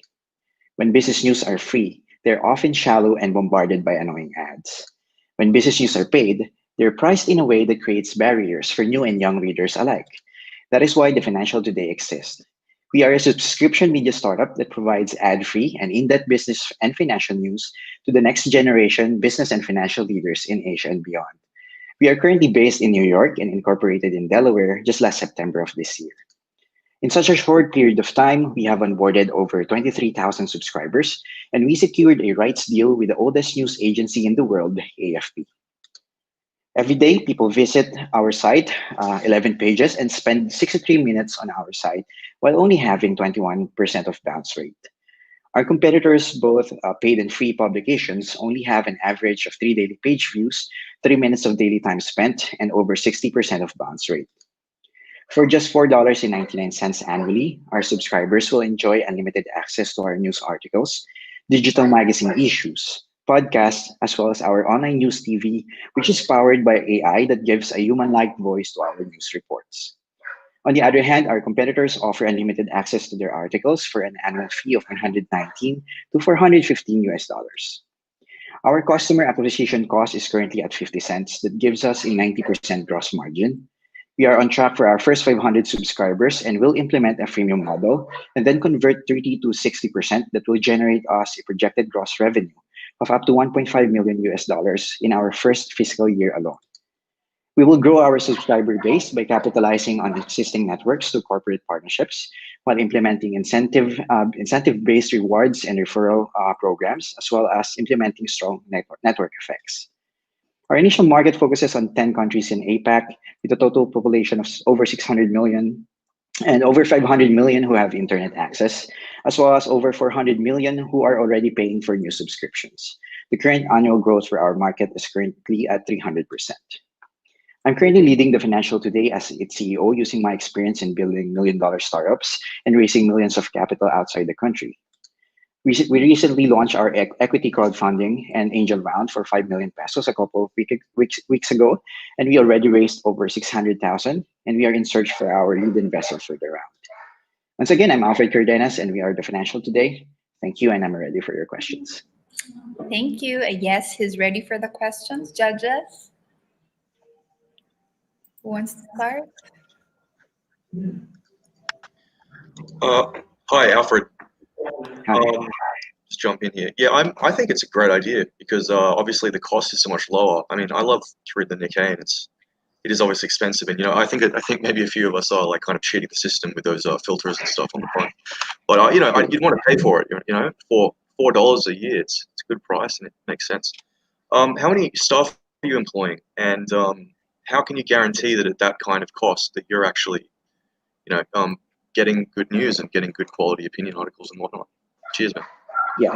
Yes. Awesome. All right. So currently, what the numbers that you saw and the progress that you've seen right now is just coming from me. Currently, I'm just alone in the team, and that is why we are raising our pre-seed round so that we can make key business and content hires. Now, the reason why we can generate very low overhead costs is because of the partnership that we have with AFP, which is the oldest news agency in the world. So currently, this partnership enables us to use their content, or we can also use their content as reference, and basically transform the content into news articles, different formats, including online TV news. And currently, in order for us to save money for our news anchors, we eliminated a human-like anchor, and we are currently relying on an AI technology so that we can have a human-like voice that is reading our news for our online video TV news program. So sorry, the next question, the other question? You have more questions? No more? Anyway, thank you. Thank you very much from the Financial Today, Alfred Cardenas. There you have it. We had already 4 startups. For our second batch, we had Salmeds, Zagana, the Financial Today, Unawa, and then of course now we're down to our last for the second batch. So all in all, this is the 10th startup presenting for us today. Let's welcome Miss Jojo Okol of Agrabah Ventures.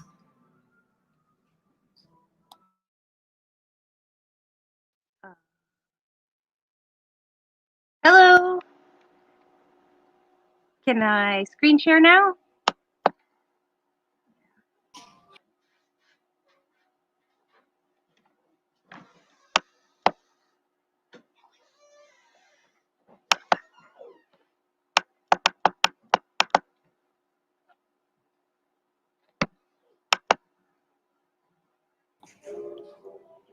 Yes, you can share your screen now, Miss Jojo.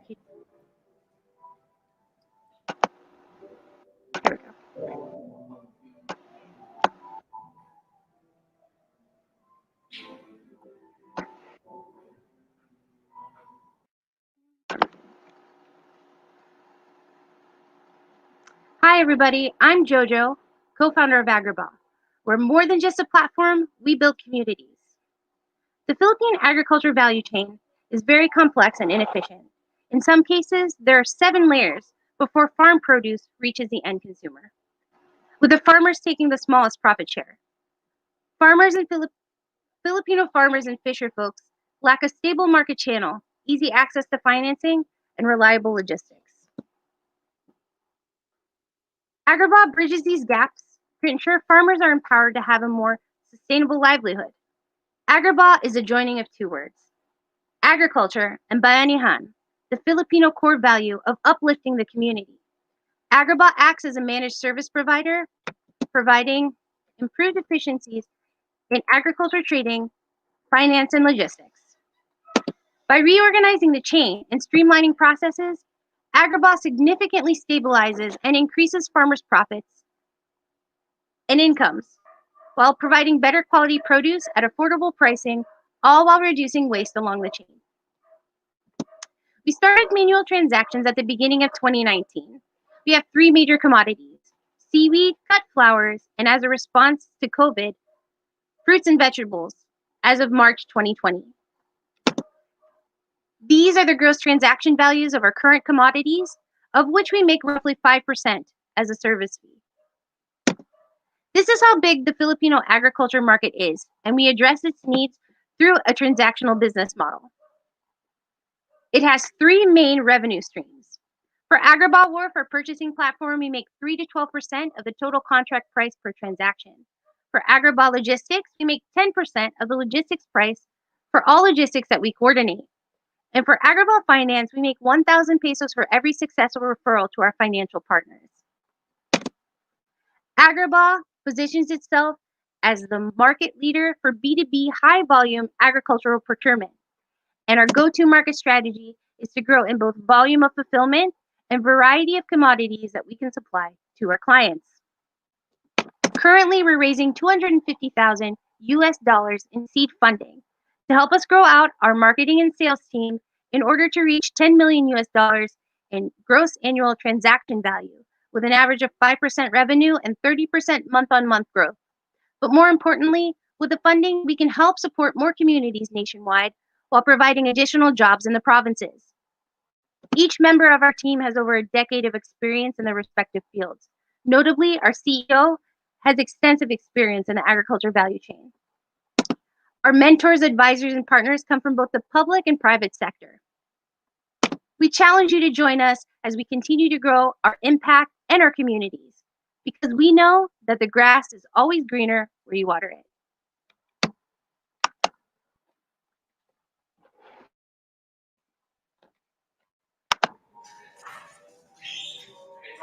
There you have it. Thank you very much, Ms. Jojo of Agrabah. Our judges, Ms. Jojo is now ready to answer your questions. Hi, Jojo. RJ here. Thanks for that wonderful presentation. Just curious on how you choose your communities, which you support. Could you repeat that? You were a little bit choppy. Sure. Just curious, Jojo, how do you choose which communities to support first? Sure. So we're very much market driven. So the way that we work is we connect farmers directly with large scale institutional clients. So that means that there's already a market for them. We end up being market makers. So first, what we need to do is find out from the client side of things, what is the commodity that they're looking for, the volume, the quality requirements, the frequency of the delivery, and where exactly is the location in which it needs to be delivered. Then we start by looking at what are the communities that are close by that are currently producing that product already, and then we work on how we can help support that community by stabilizing the chain for them. So we look at their pain points, we figure out what is it that they need in terms of developmental resources. Is that they need additional training, they need better quality seeds, they have problems with logistics, we can help them with that as well. So we first try to do that to secure the train, and then that's sort of how we first start to look at the communities. Then as the communities grow, there are opportunities to add additional communities to fulfill the needs of the client since it's high volume. And sometimes we work organically as well. But we can also work on it backwards where we communities reach out to us and then we start searching for markets for them as well. So it really just depends on what actually starts the transaction, if it's market driven or if it's a community that really actually needs help. Awesome, thank you. Hi, Jojo. How does tech play a role in the business right now? Like, do you have is it enabled by technology, or do you plan on having tech aspect in the future?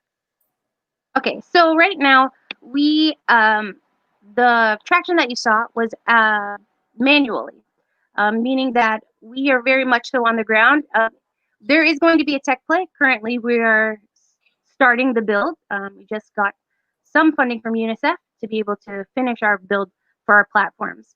And then right now we're currently onboarding all of the farmers that we currently have into the system in terms of their information.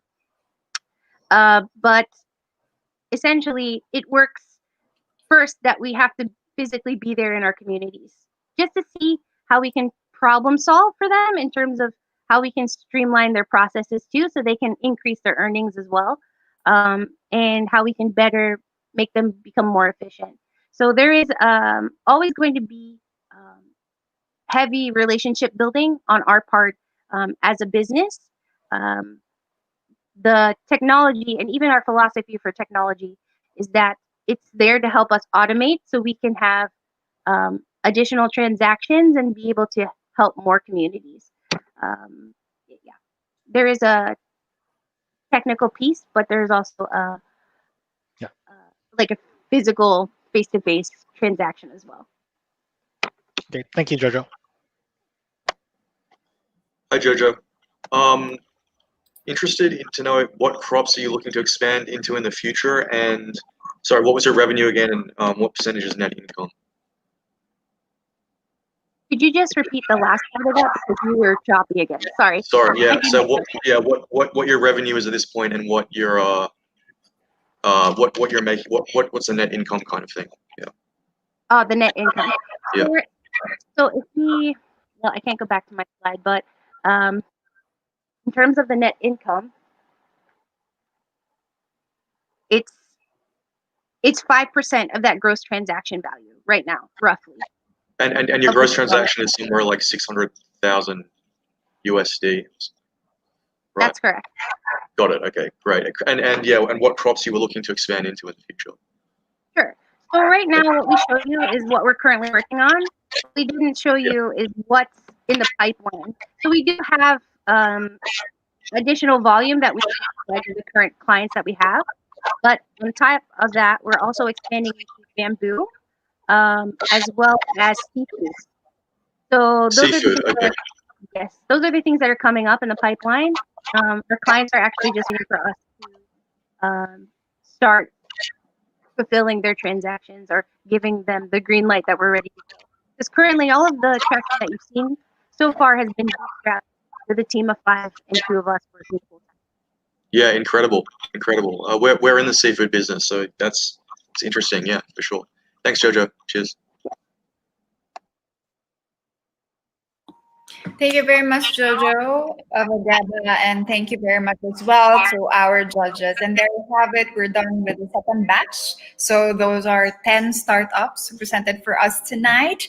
And our winners have actually exciting prizes up for grabs for tonight. And one of which is the free 4 days and 3 nights at Balisin. And another is the access to Lark's offerings. So for us to know more about that, let's sit back, relax, and enjoy these videos once again.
Ladies and gentlemen, dear friends, we are in paradise. Just take a deep breath and smell it. Let it sink into your body. Feel every minute of it.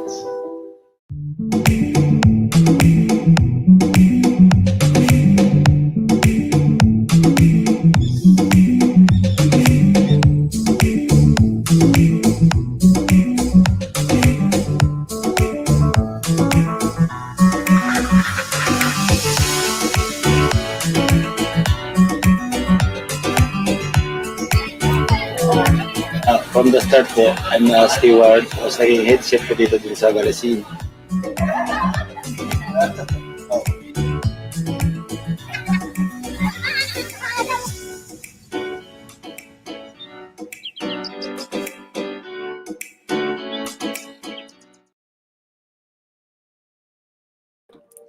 There you have it, Balisin and Lark, both our co-presenters for Arise Startup Challenge. And of course, I'm inviting all of you also to follow the social media accounts of Startup Village. You could like our Facebook page, Startup Village, on Instagram at startup.village, Twitter, SUV_PH, and on LinkedIn, Startup Village. I'm also one of the I was the gift batch 8. So I'm actually very, very excited for today's event. And I'm so grateful that we're able to learn so much from all the 10 startups who presented their brilliant, their creative ideas. So now we're ready for the last batch and the 11th startup. So let's welcome Gabriel Lopez of Hive. Hello, everybody. I'm sharing my screen now. All right. Hello, everybody. I'm Gab, co-founder of Hive. So one of our customers, Richard Lear from the Gupan Doctors Hospital, has stated that even before the pandemic, their hospital has had a hard time purchasing medical supplies, but the pandemic has made it even harder for them to do so. This is because of 3 key problems. The first one is that the old way is completely manual and inefficient. Back then, you have to call over medreps and they have to go to your hospital directly and give you proposals for their products. But because of the pandemic, all that has been thrown out of the window and will not happen in the near future. And because of the lack of medreps, organizations now don't know the going price for medical supplies. And this urgent need of medical supplies and lack of knowledge means they often end up overpaying. But what's worse is that these 2 problems come together to create an even bigger problem, which is an issue of fraud. Increased demand has added more fraudulent suppliers and scammers to the market, and they are taking away from the time and resources that hospitals need to treat their patients. And actually, these problems have been here even before the pandemic, especially for small regional hospitals. The pandemic has just put these problems in the limelight and put them center stage. That's why we created MedHive. MedHive is the smarter way to buy medical supplies. With MedHive, we make it easy for you to search for products, ensure the safety and security of your orders, and make receiving and payments much easier. We do this by curating and verifying every supplier in our marketplace to ensure that you're dealing with trusted and reliable sellers. We also give transparency to the whole market by allowing them to see and canvas products from different suppliers to make it easy to find the cheapest price from the most reliable suppliers. And of course, we digitize the entire order experience from canvassing, quotations, payment, and even issuing POs, all digital and all on MedHive. So basically, what we're doing is we're turning an old, manual, and inefficient process into one that's simple, safe, and easy to understand. And we're happy to say we've been able to help distribute thousands of pieces of medical supplies during the pandemic and also during the recent typhoons. So currently, MedHive is being used by 209 hospitals and clinics in the Philippines, all ordering from our pool of 2,700 products on our platform. And we couldn't have done this with the trust of our partner distributors, as well as we've been able to gain the trust of these medical institutions and organizations that add up to around 1,000 hospitals and clinics we can onboard onto the platform. Our business model is we take an average of a 7.5% commission from our suppliers per transaction, and we're going to disrupt better status quo by giving them tools to assist with content and affiliate marketing in order to improve their marketing in a post-pandemic world. Our market is 22,000 medical institutions nationwide, so $1.5 billion total addressable market. And of course, we couldn't have done this without our team of professionals that have many years of medical and also military experience, helping to make sure that our operations and processes are efficient and reliable for hospitals everywhere. So in a post-pandemic world, it is now more important than ever for businesses to work together and to work smarter. MedHive will help your hospital get there. Thank you. Thank you very much, Gab, our judges. Who wants to go ask Gab the first question? Hello, everybody.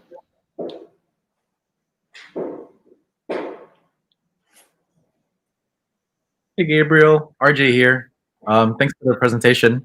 Just wondering how long it takes, usually takes as a typical sales cycle dealing with hospitals.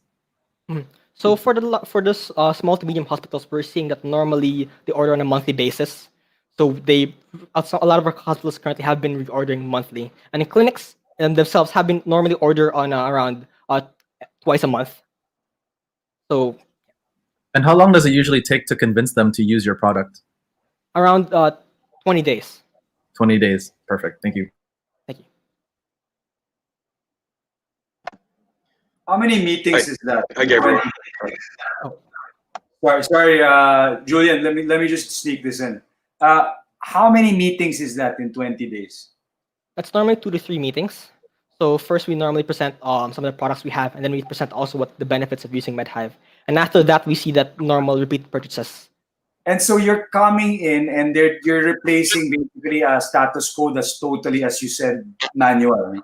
Okay. Yes, exactly. And how long does it take to onboard them to get them to understand how to use your product? That one's very fast. So normally in one day, once they sign up and then they look at the products, they can already purchase. Okay. Thank you. Go ahead, Julian. Sorry.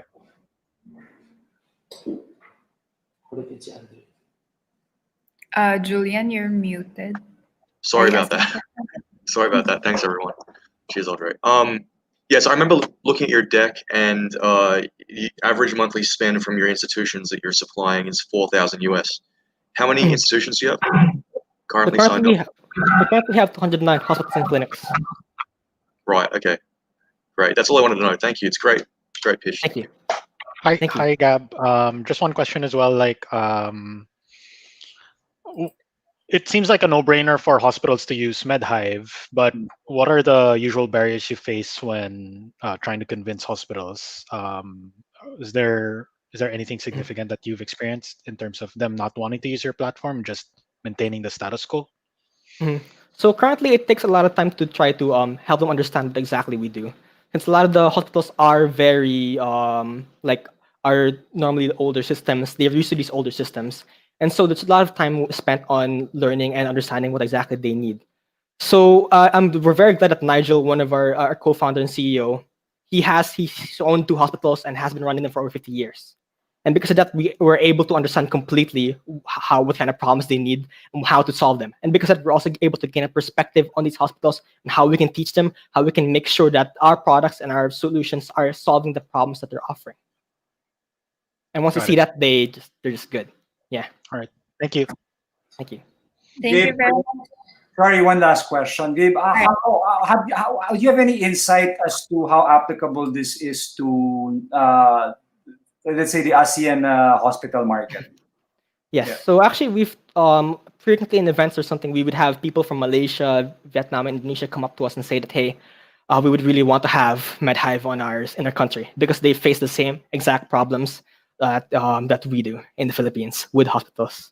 Perfect. Thank you. Thank you. Thank you very much, Gav. MedHive. Next up, we're now ready for Mr. Sergio Santos of Exora Technology.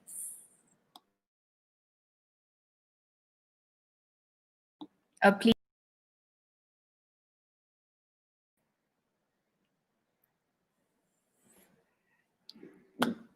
Nakamute po kayo, Mr. Serious. We can't hear you. Oh, sorry about that. Okay, let me start. So hi everyone, good evening. I'm Sergio, CEO and one of the founders of Exora. We are a marketplace platform focusing on energy efficiency and green technologies. The main problem that we're tackling is that Philippines has the second highest cost of electricity in Asia. And our vision is to provide affordable and accessible electricity to all Filipinos. Our target market accounts to 9.5 billion worth of annual transactions, and a premium of 1.5 to 3 billion is being paid by businesses here in the Philippines in contrast to other ASEAN countries. And that's a big problem. Many companies have shifted their productions abroad, making us very much import heavy. In order to address this, the government introduced retail competition, which allows big power consumers to buy electricity directly from an energy supplier. This aims to provide more competition and lower energy costs. However, problems still persist. Number one, the market setup still favors the energy supplier. And second, is there a lack of transparency in energy pricing, hence negating the supposed benefit of the retail competition. Here is where Exora comes in. We connect energy suppliers to energy consumers and will get the best available market rate and the fittest energy contract for you. We offer a full suite of service, energy procurement, contract management, and energy analytics. Here are our three key value proposition. Number one, savings of up to 25% from their energy costs. Second is 9 times faster energy procurement process. And third is we offer you an option to do a hybrid solar installation plus an energy contract if it fits your operation cycle. Here is the competition outlook in the Philippines. For our direct competitors, these are the independent energy consultants or individuals. For the indirect, these are the retail energy suppliers who still prefers traditional marketing. However, Exora has the first mover advantage and the only company in the digital space for the retail energy market. Our main advantage to the aforementioned is that we cut down what used to be a 3 to 6 month process to 2.5 weeks. We have made possible the first and the fastest digital energy procurement in the Philippines. Here are our traction, fast growth. We just recently received a grant from the Department of Science and Technology and has handled 14 million annual transactions since our product launch in May of 2019. For our projected growth, we are expected to hit 830,000 with 70% gross margin by the end of 2022 because of our strong regulatory impetus.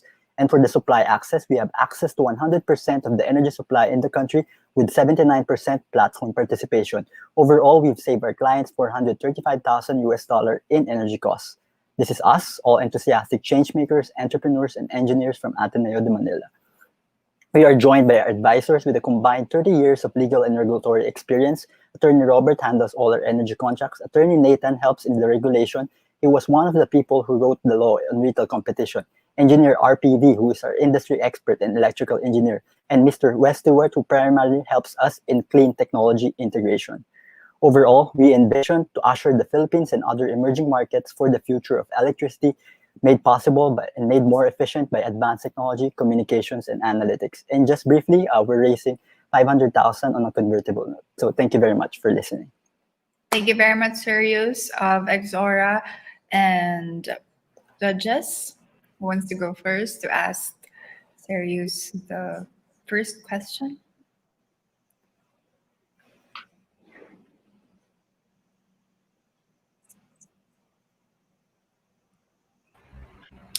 Hi, maybe I ask. So I'm always very amazed about all the solar technology and green technologies in Philippines. But I was just wondering, beyond Philippines, how would you think would be a potential opportunity for the company to bring about the distribution of this energy out? Okay, I guess I have to go back to the context so you all can understand. Actually, we rely heavily on the regulation in the market called the regulation in the energy market. Right now, we're used to buying electricity just from our distribution utility, or in the case of Metro Manila, Meralco. Right now, big power consumers have an option to buy electricity directly from energy suppliers. Currently, in the Philippine market, you now have 43 different options, which makes the competition even more intense. In terms of our market outlook outside the Philippines, actually, this deregulation in the energy market is a key trend in Asia. Recently, Japan deregulated their energy market in 2017 all the way to the household level. Singapore also did it in 2018, just recently. And Philippines is following suit by benchmarking it in the commercial and industrial sector. So for us, in order to establish some footing abroad, we have to first have a very strong regulatory insights on their current energy policies. However, we've been seeing a key trend to the other Southeast Asian country. We attended the World Economic Forum back in 2018, and that was in Vietnam, and they were under the impression that in their energy pipeline they will have to deregulate their energy market by 2023, which will open up the market for us as well. So hope that answers the question. Yep, good knowledge on the geopolitical. Keep it up. Yeah. Thank you, Andre. Hi, Sergius. So I understand what you're trying to do and everything, and that you're kind of waiting for this regulatory impetus. What would you do with the 500,000 you're trying to raise, and how would you, before that point, use that money to get there? Okay. Actually, the reason why we have an urgency in funding is because the market will heavily increase 20x by February or March 2021. Currently, we target 2,000 possible big businesses, but there is a recent regulation already. It's already signed. There's some suppliers are already going to their clients in order to offer that service, and that will increase our target market to 100,000 possible consumers. So we need a more stable infrastructure in terms of our operations, and we need to properly refine our tech so that we can cater to those target market. Having that, we already have the minimum viable product, the traction, and the understanding of the regulatory framework in the Philippines. So it's mostly to cater to that so that we take advantage of being the first mover in the market. Yeah. Thank you, Justin. Got it. Thank you.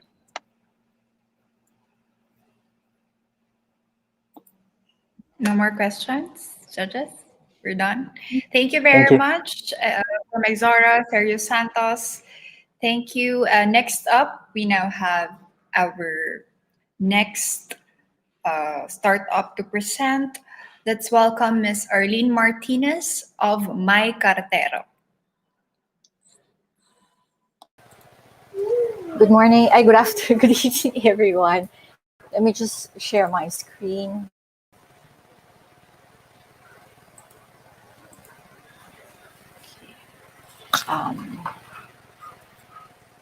Can you see it?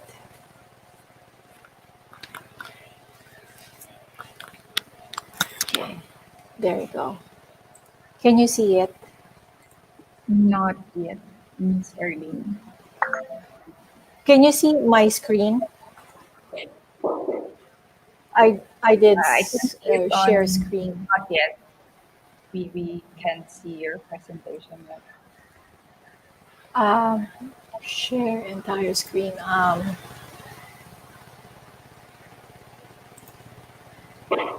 I did send it. Do you have a copy? Maybe you can use the copy that you have. I'm trying to share, but I don't know what's happening. Do you guys have a Wait. copy?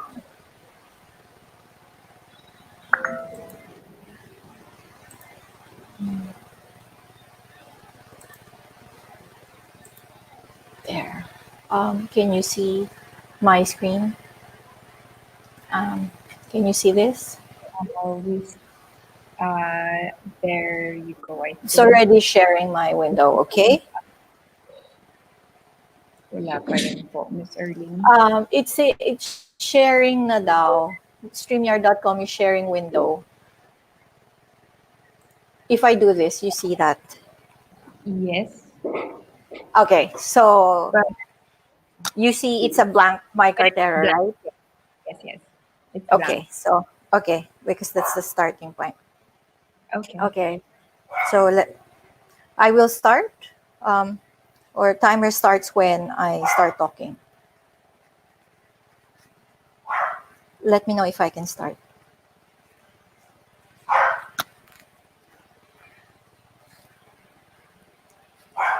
Hello? Can't hear them.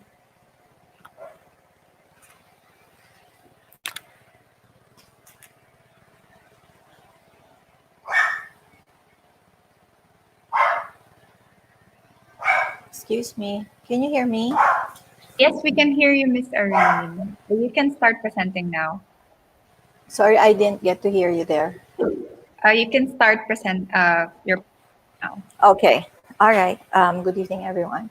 So, did you know that the global postal industry registered a revenue of 409.8 billion euros in 2018? It registered a 5% revenue growth for the year, with 12.7% for parcel revenue growth and a 9.7% parcel volume growth. There was a total global throughput of 314.37 billion pieces of mails that went through. 2017, the Philippines registered only 72 million pieces for this distribution. COVID-19 has increased demand for e-commerce in the Philippines while the younger population was already open to online shopping. The need for social distancing has pushed for the cash-centric and face-to-face shopping culture towards a more digital one, and this is expected to continue. Ms. What Arlene, is I'm lacking? sorry to cut you off, but we cannot see your presentation. It's just a blank StreamYard page that we could see. So we cannot see any presentation. I'm showing it. Hang on. It's saying stop sharing. This one, can you see this? If I do this? Because it's sharing. It's saying that it's sharing. But with us, it's just a blank white screen. I mean, we can see the page, but it's totally blank. How about this? Is this? No, wala. Black, white lang po pa rin. It's a blank white. Can I just stop sharing here because it's saying on my window that it's StreamYard.com is sharing window. So let me stop it. Okay, I'll go back to StreamYard. I sent you a copy of my presentation. Maybe you can show it. All right, we have to check it with them. And while I will start again. Okay. Can you do this? Can you see? Yes, we can see it. We can see it now. You can see it now. We can see your logo, My Cartero. So I think we're good. We can start again with your presentation, Ms. Arlene. I think you're the one showing this, not me. This is yours. Okay, but it's okay. You can go on. You can go on presenting, and then we'll be the one to play the slides for you. Okay. I'll just share next. Can you do again? Next, please. So let me start again. No, that's not the first one. That's not the slide that I sent. I sent a new one, a PDF one I sent earlier. Let me just so this is can not you see the my correct presentation slide? now if I do this because it's yeah, that is not the correct presentation. Not the correct one. So can we try to fix it first, and then we'll get back to you, Ms. Arlene, or we can play it now, or what?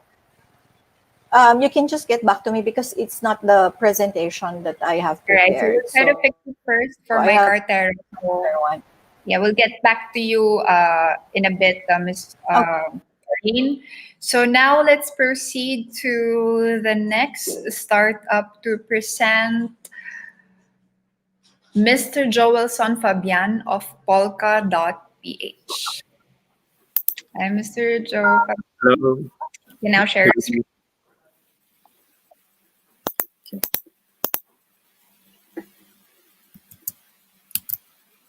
Do you see my screen?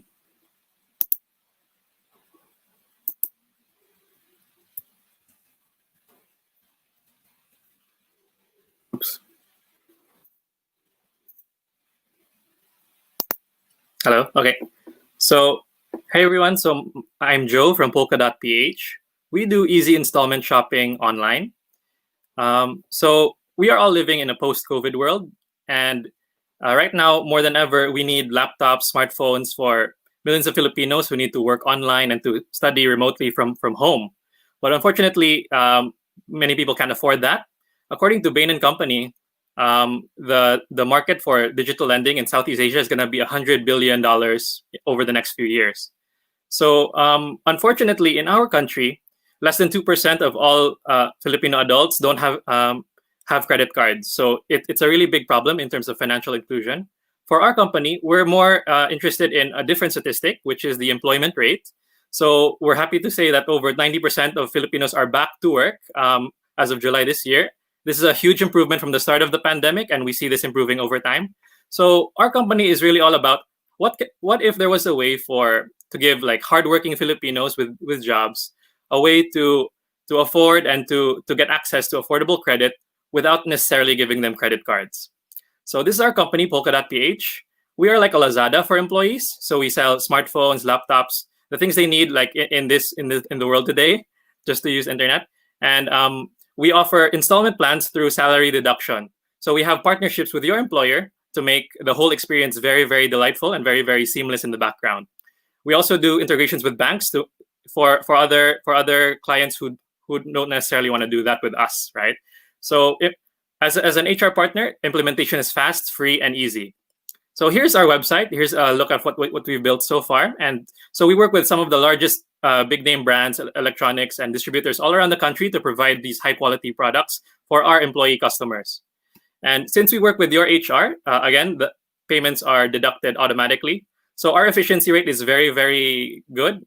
And it's so good, in fact, that we can actually offer twice as much initial credit limit compared to the nearest competitor when you start out getting from us. So our goal is really to get you the gadgets you need for your work, for your school.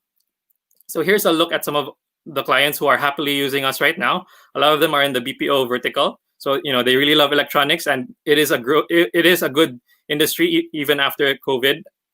And we're happy to share that over 20% of our all eligible employees who are using us actually convert to paying customers. And over 90% of them intend to purchase again. So we expect really long customer lifetime values. And the BPO industry is projected to be 1.3 million people within a few years' time. So we are a team of experts from consumer electronics, B2B sales, and IT infrastructure. So we're really the best team for the job. And we are raising $600,000 to grow our team and close 50% of the top 50 BPOs within the next 18 months. Thank you very much. Thank you very much, Polka Dot PH judges. Who wants to ask? So Joe. I can go first. Hi, Joe. Thanks for the presentation. Just curious about your current cohorts. How often do they repurchase? Do they purchase for their families as well, or is it only for the personal use?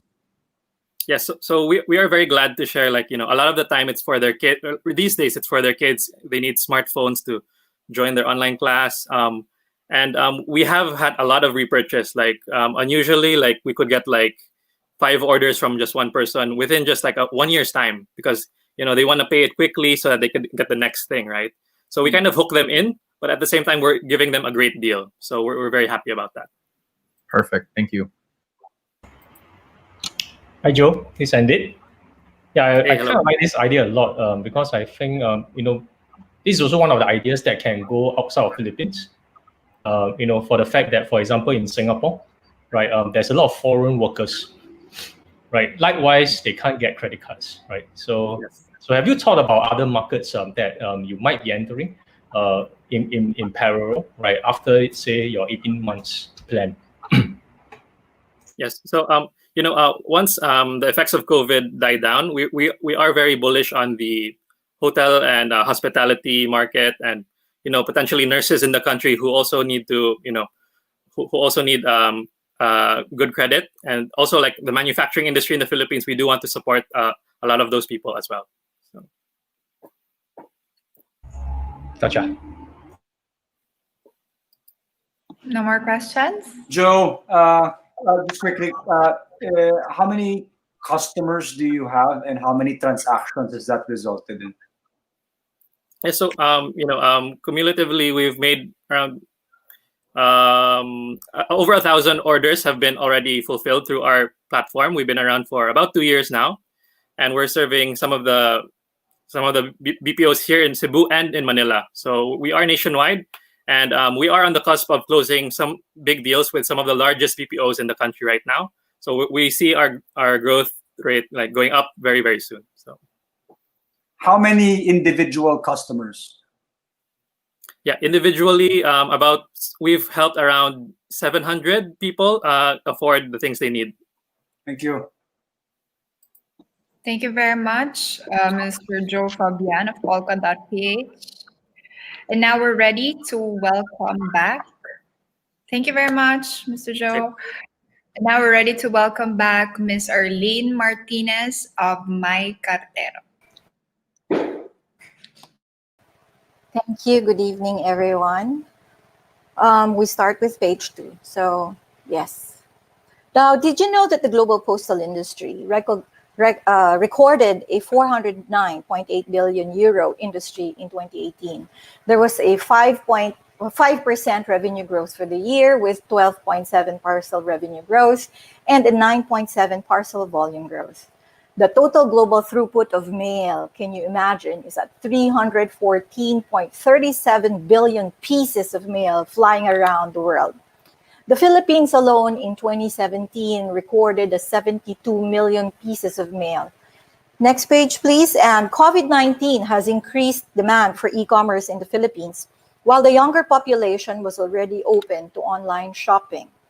The need for social distancing has pushed the cash-centric and face-to-face shopping culture towards a more digital one, and this is expected to continue. What is lacking is proper digital and logistics infrastructure to truly enable a digital economy. My Cartero is the first self-service shipping platform in the Philippines, established in mid-2019. It is a postal and courier service aggregator with management spanning of about cumulative of 50 years of postal and courier services.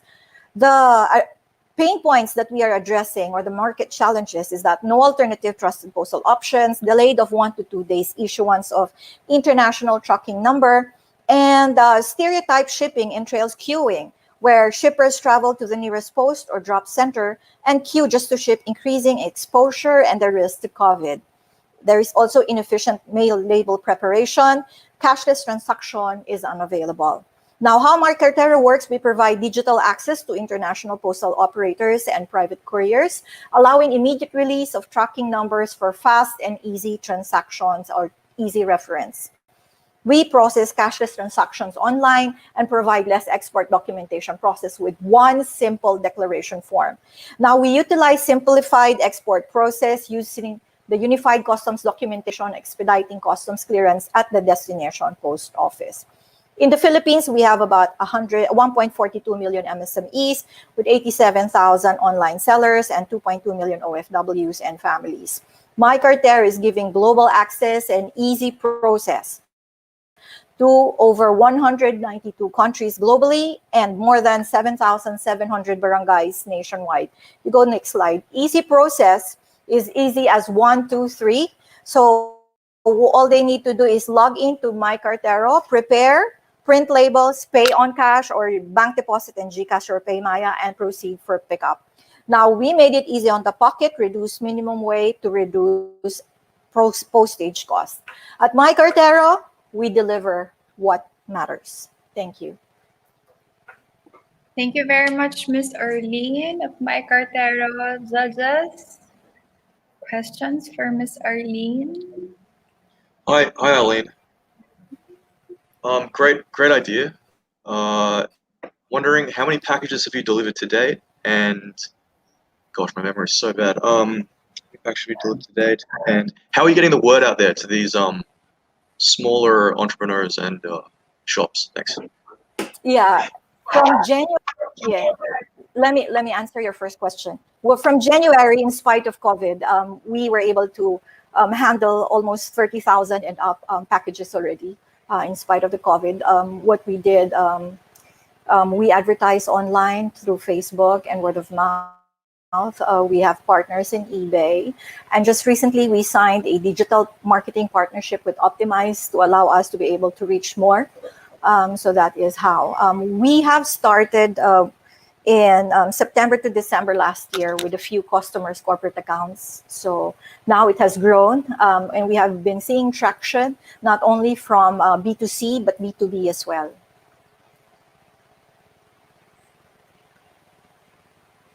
And as an addendum to that, what kind of marketing spend, kind of per transaction, are you at? Thank you. Well, using the Facebook avenue and some PR exercises, we have spent like 2 to 3% of our revenue in marketing. Got it. Thanks.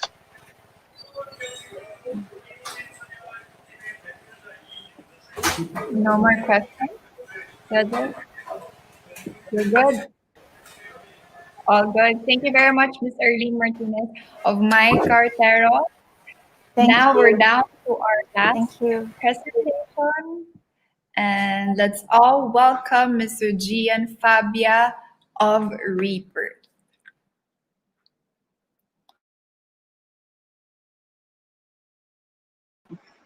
Hold on as I try to share my screen. Wait, hold on. Yeah. There you go. Right. All right. I think that's properly shared on the screen. And now hello. I'm Gian, and this is Rebirth. We make a birthing tool that empowers women to choose how they give birth. Every year, millions and millions of births happen worldwide. In the Philippines, these births happen. Oh wait, hold on. Wait. Before I continue, can I go? Before I continue, just to make sure, is the stream lagging? I may have. Yes, we can see your screen, Mr. Gian.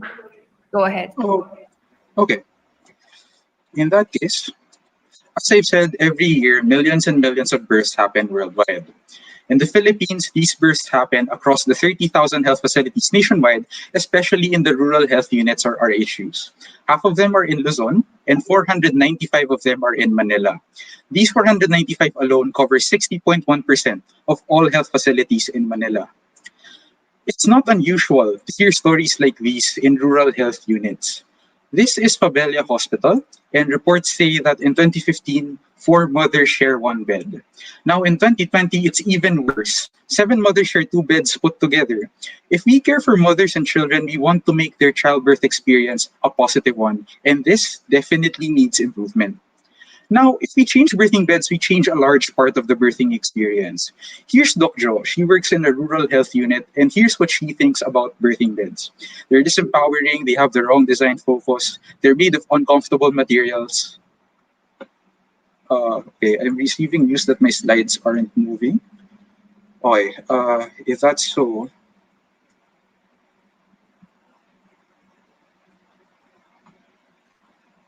wait, let me figure this out.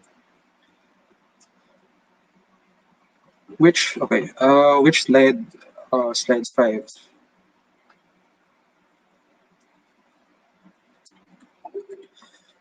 All right. So, as you said, now if we change birthing beds, we change a part of the birthing experience.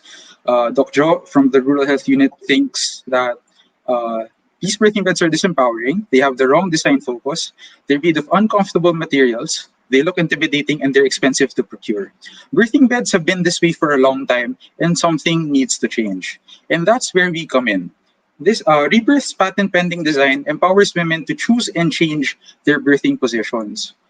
The configuration on the left is for mothers who want to sit or squat, and it can be reconfigured to support mothers who want to kneel, lunge, lie down, and so on. This is not a gimmick. This is based on a recommendation from the World Health Organization built on multiple studies and research that says it's important that you let the mother find the position most comfortable for her. Now that you know how it works, how do we get revenue? We get revenue from every unit sold, from trainings through our companion service model, and from repairs and maintenance. We plan to target birthing clinics, birthing facilities, and hospitals. If you're one of these implementation partners, we'd love to work with you to get Rebirth and its services to our targets. We've contacted select healthcare providers, NGOs, LGUs, and we will work with the Department of Health to help ensure that we're within local and international health standards. For production and delivery, we're happy to work with manufacturers and suppliers, warehousing, and logistics partners. This year, we're focusing on validation and testing. We plan to launch locally, and once we gain market traction locally, we are preparing for international expansion. The team behind Rebirth is diverse. We come from engineering and design, innovation, and legal. We're in constant consultation with technical experts in engineering and design, as well as a health expert, to ensure that Rebirth is a sound, well-rounded product. Join us, and together we'll empower mothers to take charge in creating their own positive birthing experience. That's all. Thank you very much. Thank you, Gian. Now our judges will be asking you some questions.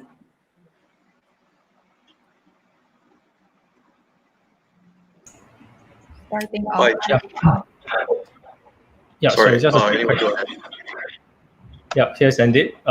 Just curious, because the fact that getting clinics and hospital to pay, right? I'm just curious how easy is that as compared to getting manufacturers?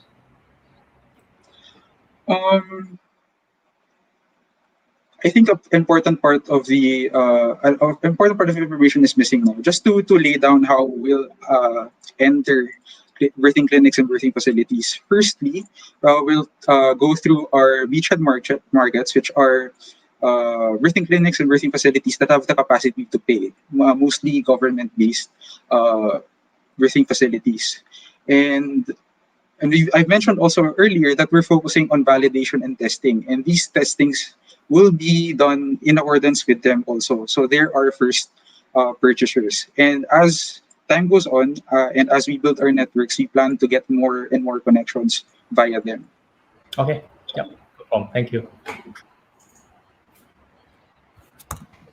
No problem. You have any more questions? Yeah, cheers. Hi, Gian. Hello. So, hi. Do you have you constructed one of these things, or that this is what you're currently doing that right now? Currently, well, for full context, the venture was started in July of this year. So the pandemic really got in the way of our operations. It's very So what you're seeing right now in the presentation earlier is a 3D rendering of our product. But once the pandemic stops, we plan to go ahead with production and prototyping. Got it. Yeah, it seems like an interesting thing, and I think there is a market for it. Have you talked to health providers, healthcare facilities, and what are they? If you have, what have they said about getting this unit into their hospitals? Because it's an interesting thing, and it's not a conventional thing, and obviously there can be inertia with that. Cheers, mate.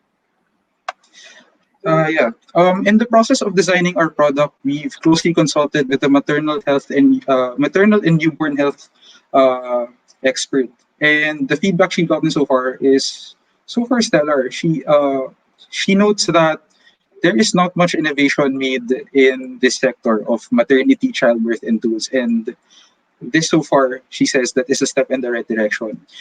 In terms of health, birthing clinics, we're also partnered with birthing clinics so that we could test and potentially find our first users. And when we presented the concept to them, they were very receptive and were eager to try out this new technology.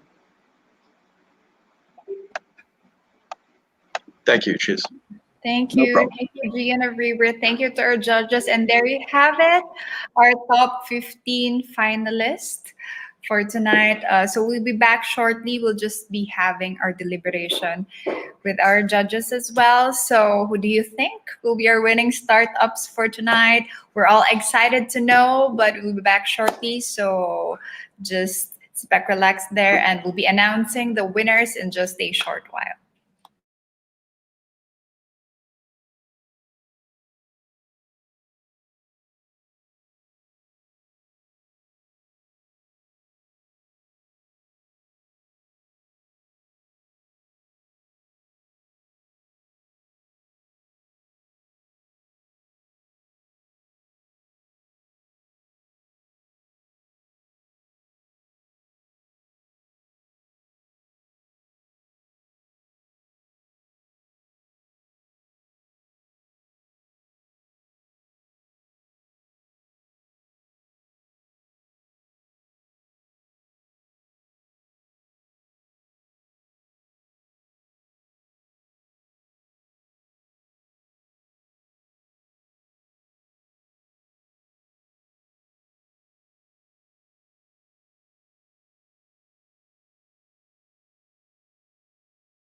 Yes, we are back and we're now ready to announce our winners. And without much further ado, we'll now announce our winners. Dun, dun, dun, dun, dun.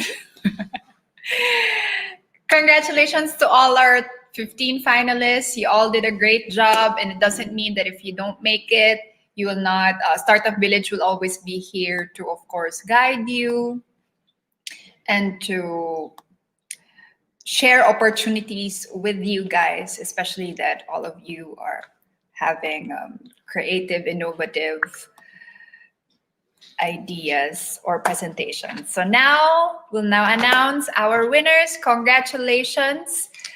Third place for Arise Startup Village goes to, congratulations. Dun, dun, dun, dun, dun. Zagana!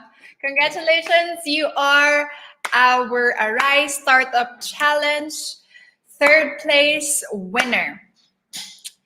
And next up, who got our second place winner? Congratulations to Nexpay. Congratulations to both of you, Zagana third place and Nexpay for second place. And our first place for Arise Startup Challenge, our first ever winner for the first ever Arise Startup Challenge goes to, congratulations, MedHive. There you have it. Congratulations to all our winners, and of course to the rest of our finalists. You all did a great job, and congratulations to all of you. All our winners will get to have 4 days and 3 nights in Palestine. Of course, they will have access to Lark's offerings, and they will also have a scholarship grant at Startup Village for the entrepreneurship program. And they will be part of the incubation and acceleration program of Startup Village and Angel Ongkin Investors Corporations as well. Can I have all our 3 winners? Yay! Can I have all our 3 winners, the representatives, to turn on their cameras so that we'll be having, with the judges as well, to have our photo ops. Congratulations to all of you guys. MedHive, Zagana, and Congratulations, guys. Nexpay. Congratulations to all of you.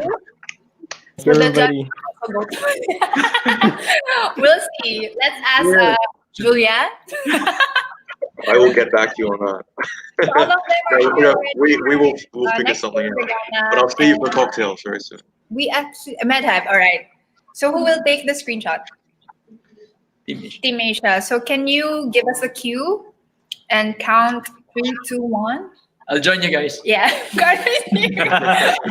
Just squeeze myself in, guys. Right, Congratulations. smile. Congratulations. 3, 2, 1, smile. Congratulations. Another one, Waki. Another Jump one, shot. 50. 3, 2, 1, smile. Lucky. Congratulations to all of you. And thank you Congratulations to all the winners. Thank you to Excellent, all guys. our judges, to our Congratulations. Thank you, everybody. to our sponsors, and all of our partners for making this happen. Woohoo! Congrats, guys. Thank you. Thank you. Congratulations also to the startup team for making this Cocktail happen. first. Thank you. Thank you so much. Village. And hello, nanonood sila Sir Jay. Sir Jay, hello. Hey, Julian. Thank you, Jay. Shout Jay, out you to there? the directors of Startup Village who are also watching. Thank you for joining us. Thank you, Thank everyone. you, everyone. Julian, can you repeat the cocktail?